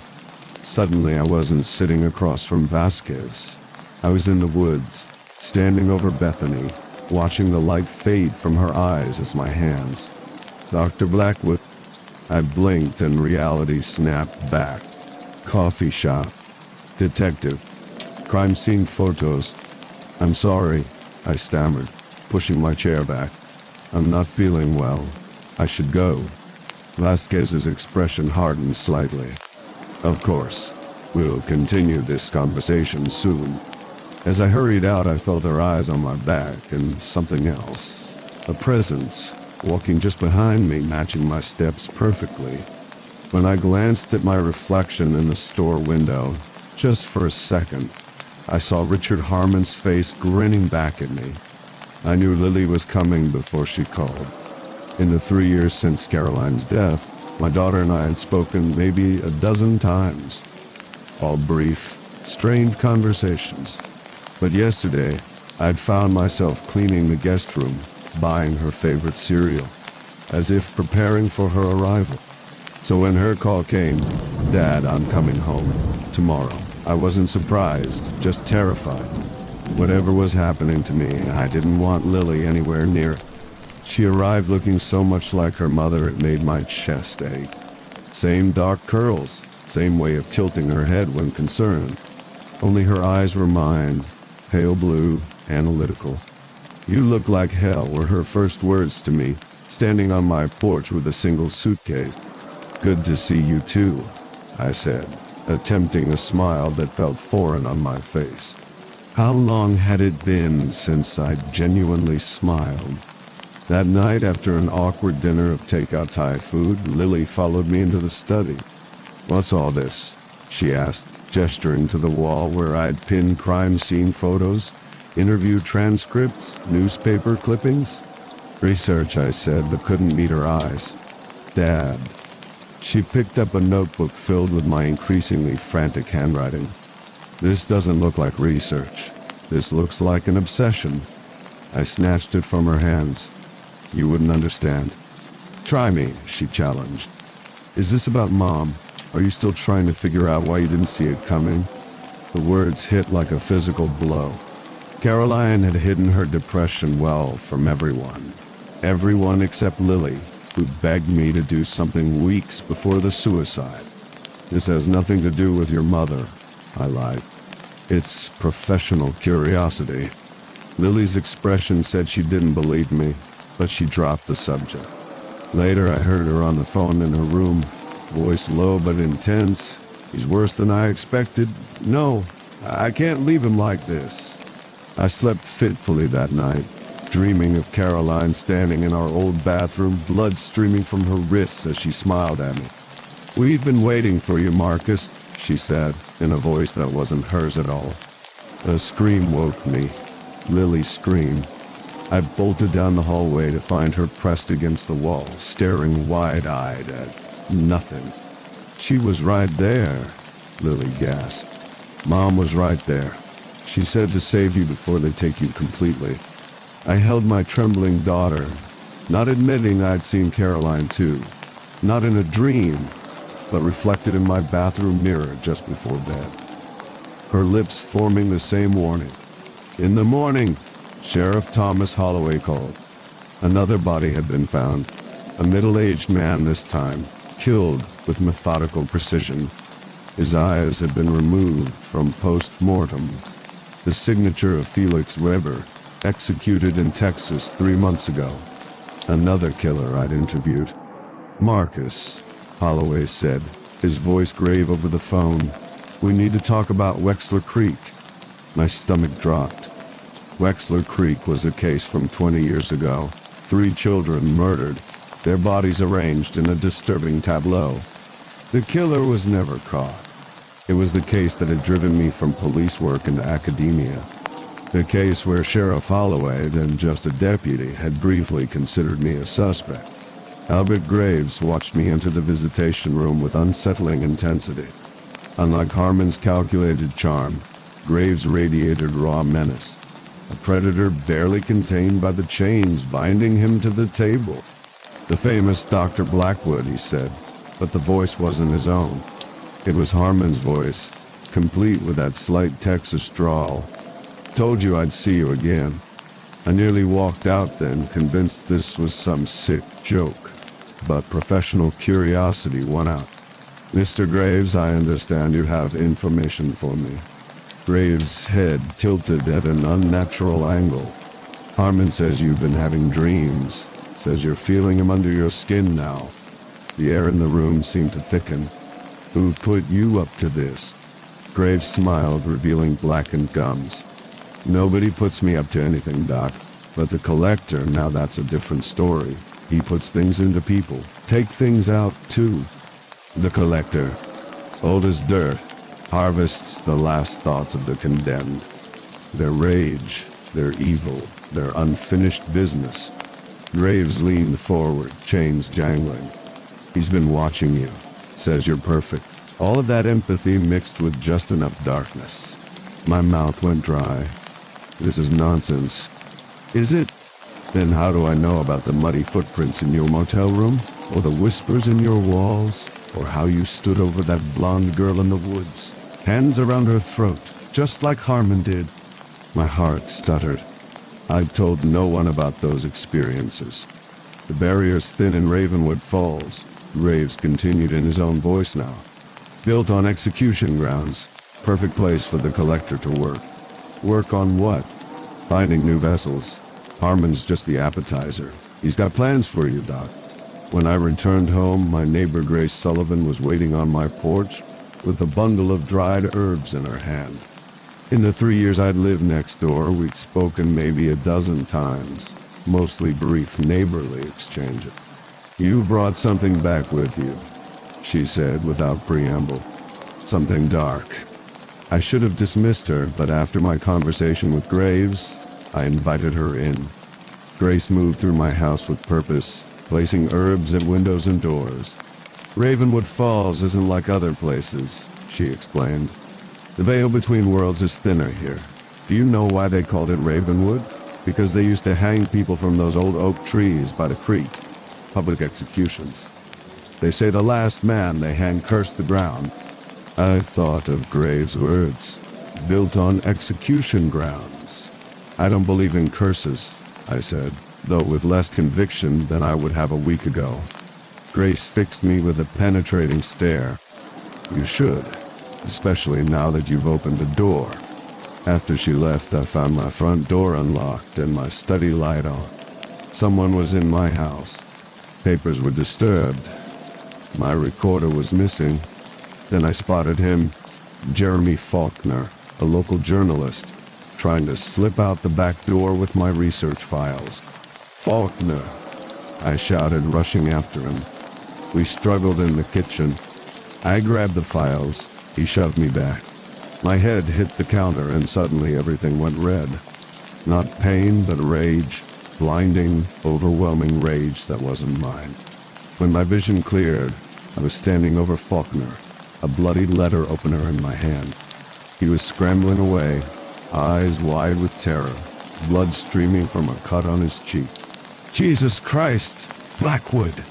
he gasped, clutching my stolen files to his chest. "You're fucking insane." He bolted out the door, leaving me staring at the letter opener, an antique silver one I'd never seen before, wondering whose hand had really been holding it.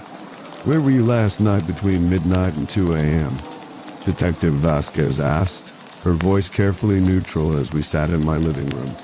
Outside, forensic technicians combed through my car. Home, asleep. But even as I said it, I wasn't sure. There were gaps in my memory, black holes where hours should have been. Can anyone verify that? Lily, standing in the doorway, spoke before I could. "I can. Dad was home all night. I checked on him around 1 a.m. when I got up for water." Vasquez's eyes flickered between us, clearly skeptically. "Jeremy Faulkner was found dead in his motel room this morning, killed in a manner identical to Albert Graves' crimes. And your fingerprints are on a letter opener found at the scene." My blood ran cold.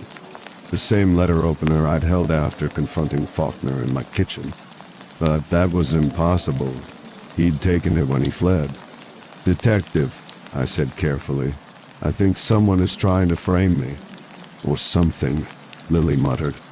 Vasquez raised an eyebrow. "Care to elaborate?" I wanted to tell her everything. The visions, the blackouts, Graves' warnings about the collector. But the rational part of my brain, the scientist who'd built a career on empirical evidence, couldn't form words. "I'm being targeted because of my research," I said instead. "Someone's using details from killers I've interviewed to commit copycat murders." Vasquez didn't look convinced, but she had no evidence beyond circumstantial to hold me. "Don't leave town, Dr. Blackwood, and I'm going to have an officer stationed outside your house." After she left, Lily confronted me. "Why did I just lie to a police officer for you?" "You didn't." "Cut the crap, Dad. I woke up last night and checked your room. Your bed was empty, still made. You weren't home." Her eyes, so like mine, I searched for my face. "Where were you?" "I don't know," I admitted, the words like ashes in my mouth. "I remember going to bed then. Nothing until I woke up this morning." Lily's expression softened slightly. "I found something today, about this house." She showed me the old newspaper clippings and town records she'd dug up at the local library. It was built in 1879 by a man named Elias Cain. He was a traveling executioner, went from town to town performing hangings for pay. The name triggered something, a memory that wasn't mine of rough hemp rope and trapdoors and the sweet perfume of death. "There's more," Lily continued. "Cain collected things from the condemned locks of hair, personal items. People said he spoke to the dead. And get this, he disappeared without a trace in 1894. They found his house empty except for a collection of small boxes, each containing trophy." Sheriff Holloway arrived that afternoon, looking older than his years. He carried a worn leather journal. "I should have shown you this 20 years ago," he said, placing it on the table between us. "Might have saved us both a lot of trouble." The journal belonged to his great-grandfather, Josiah Holloway, who had been Elias Cain's assistant. In cramped, faded handwriting, Josiah described Cain's bizarre rituals, how he would whisper to the condemned moments before their execution, then collect their essence somehow in the moment of death. Cain believed he could extend his life by absorbing the remaining life force of the executed. Sheriff Holloway explained. Josiah thought he was just crazy, until he started seeing the changes. "Changes?" I asked. "What?" "Cain would adopt mannerisms, knowledge, even physical characteristics of the executed. Josiah became convinced Cain was actually collecting their souls." Outside, the first snow of winter began to fall. I set up cameras throughout the house, in my bedroom, the hallways, and the study. I needed to know what was happening during my blackouts. Lily thought I was being paranoid until I showed her the footage from the first night. There I was, sitting upright in bed at 2:17 a.m., having an animated conversation with an empty chair. My voice changed, shifting accents and cadence as if multiple people were using my vocal cords. "Can't keep fighting us, Doc," my voice said in Harmon's distinct drawl. "We're already inside." Then my head turned, looking directly at the camera with eyes that seemed completely black in the night vision footage. I smiled, not my smile, and said in yet another voice, "She can't save you. The daughter has power, but it's untrained, useless." Lily's hand trembled as she paused the playback. "Dad, what's happening to you?" I showed her my journal then, not my research notes, but my private thoughts. My growing fear that I was developing schizophrenia, like my father before me. How the symptoms had accelerated after Harmon's execution. The increasingly vivid hallucinations. "Maybe it's genetic," I said. "Dad's symptoms started around my age." Lily shook her head. "This isn't schizophrenia. I've worked with schizophrenic patients. This is something else." Grace arrived that evening with more protective herbs and candles. "We need to cleanse the house," she insisted. "Create barriers." The ritual began simply enough, burning sage, reciting prayers from various traditions, placing salt across thresholds. But as Grace began the final incantation, the candles flared to impossible heights. Wind howled through the house despite closed windows, and my body felt like it was being torn in two. I collapsed to the floor, convulsing. Through swimming vision, I saw Grace's horrified face. "What have I done?" she whispered. "I've made it stronger." That night, a blizzard descended on Ravenwood Falls, cutting us off from the outside world. Power lines collapsed under ice, plunging the town into darkness. Inside our house, Lily, Grace and I huddled by the fireplace, watching the flames cast dancing shadows on the walls. Shadows that moved independently of the fire. "They're coming through," Grace said, her voice tight with fear. The ritual created an opening instead of closing one. My head throbbed with voices not my own. Harmon's sadism, Graves's rage, Weber's clinical detachment, and beneath them all, something older. Something hungry. "Lily," I managed to say through gritted teeth, "you need to leave. Now." She gripped my hand. "I'm not leaving you. You don't understand. I can feel them fighting for control. I don't know how much longer I can." Pain exploded behind my eyes. When I opened them again, I knew immediately that I was no longer alone in my body. I could see myself as if from a distance, a passenger in my own flesh. My mouth moved, but the voice that emerged was ancient, amused. "The executioner's price must be paid," it said. "And your father's soul is already forfeited."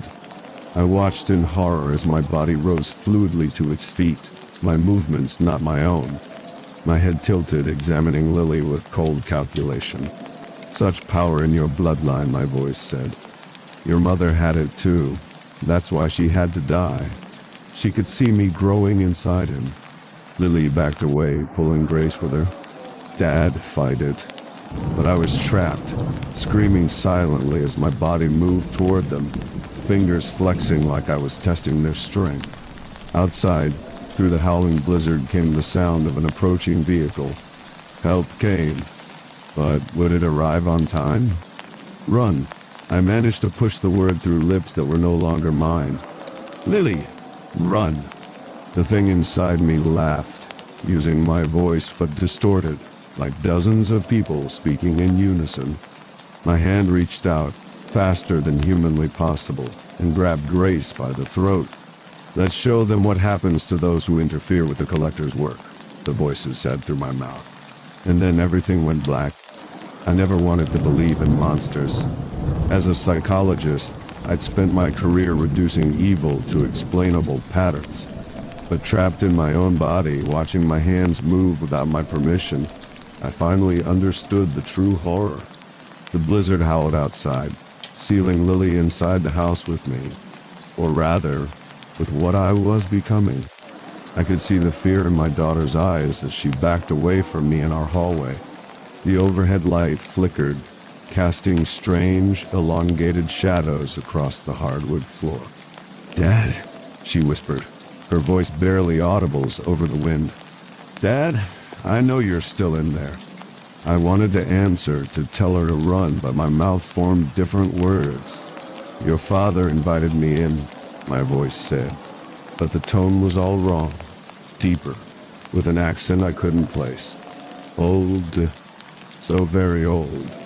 He was so desperate to understand killers that he never realized he was speaking to one each night in his dreams. My body moved with unfamiliar grace toward the stairs. I felt my lips curl into a smile I'd never worn. "We should go to the attic," my mouth said. "I have so much to show you about your father's research." Inside, I screamed, fought, clawed at the walls of my own mind. The entity, Cain, merely chuckled, a sound that vibrated through my chest. "He's been researching me for months," Cain continued, using my voice. "Didn't even know it. Thought he was tracking modern killers, but he kept finding breadcrumbs I left across centuries." The smell of old books and dust filled my nostrils as we reached the attic. Despite the winter chill outside, sweat beaded on my forehead. I realized this thing inside me was burning my body too hot, like an engine pushed beyond its limits. Cain forced my hand to pull a hidden lever behind a bookshelf, revealing a compartment I hadn't known existed in my own home. Inside was a leather journal so old the binding cracked when my possessed fingers opened it. "Do you know what makes me special, girl?" Cain asked through me. "I never die. Your father was looking for the source of evil, but never considered it might be immortal." Lily's expression shifted then. Behind her fear, I saw calculation. "The journal Sheriff Holloway mentioned," she said softly. "His great-grandfather wrote about you." My body nodded, but it felt like watching someone else control a puppet. "My assistant," Cain said with my mouth. "So loyal, always helping me find new vessels when the old ones wear out." A floorboard creaked downstairs. Cain's attention, my attention, snapped toward the sound. "We have guests," he whispered through me. "Your father has been so popular lately." The door to the attic burst open, and there stood Dr. Mercer, snow melting on his shoulders, eyes gleaming with an unnatural light. "The preparations are complete," Mercer said, not to Lily, but to the thing wearing me. "The storm will keep the others away long enough to complete the transfer." I felt my heart sink as understanding dawned. Mercer hadn't been helping me with my research. He'd been setting me up all along. "Dad," Lily said suddenly, locking eyes with me. Not with Cain, but somehow seeing me trapped inside. "Remember what Mom used to say about our family gift? It's not just dreams, it's power." Something electric passed between us. For just a second, I felt Cain's grip loosen, just enough to whisper one desperate truth. "The mirror," I managed to say with my own voice. "He fears the mirror." Lily lunged for the antique floor mirror in the corner, and Cain screamed through my mouth. Not a human sound, more like metal grinding against bone. "Stop her," he commanded Mercer, who moved with surprising speed for his age. I fought harder than I'd ever fought for anything, managing to trip my own body, sending us crashing into Mercer instead of intercepting Lily. The taste of blood filled my mouth as my head struck the floor. Below us, I heard the front door splinter. Detective Vasquez's voice shouted orders, followed by the deeper rumble of Sheriff Holloway. "They can't help you," Cain hissed, regaining control of my vocal cords. "No one ever has." Lily positioned the mirror directly at me, its surface reflecting the strange, twisted version of my face. My features, but all wrong, like a photograph negative. "I've been reading your research too, Dad," Lily said, her voice is stronger now. "In Mom's journals, our family line is the opposite of what Cain needs." Through the haze of my fractured consciousness, I remembered my wife's interest in protective magic. or talk of bloodlines with natural shields against dark influences. I dismissed it as her way of coping with her mental illness. Now I wondered if her suicide had been something else entirely.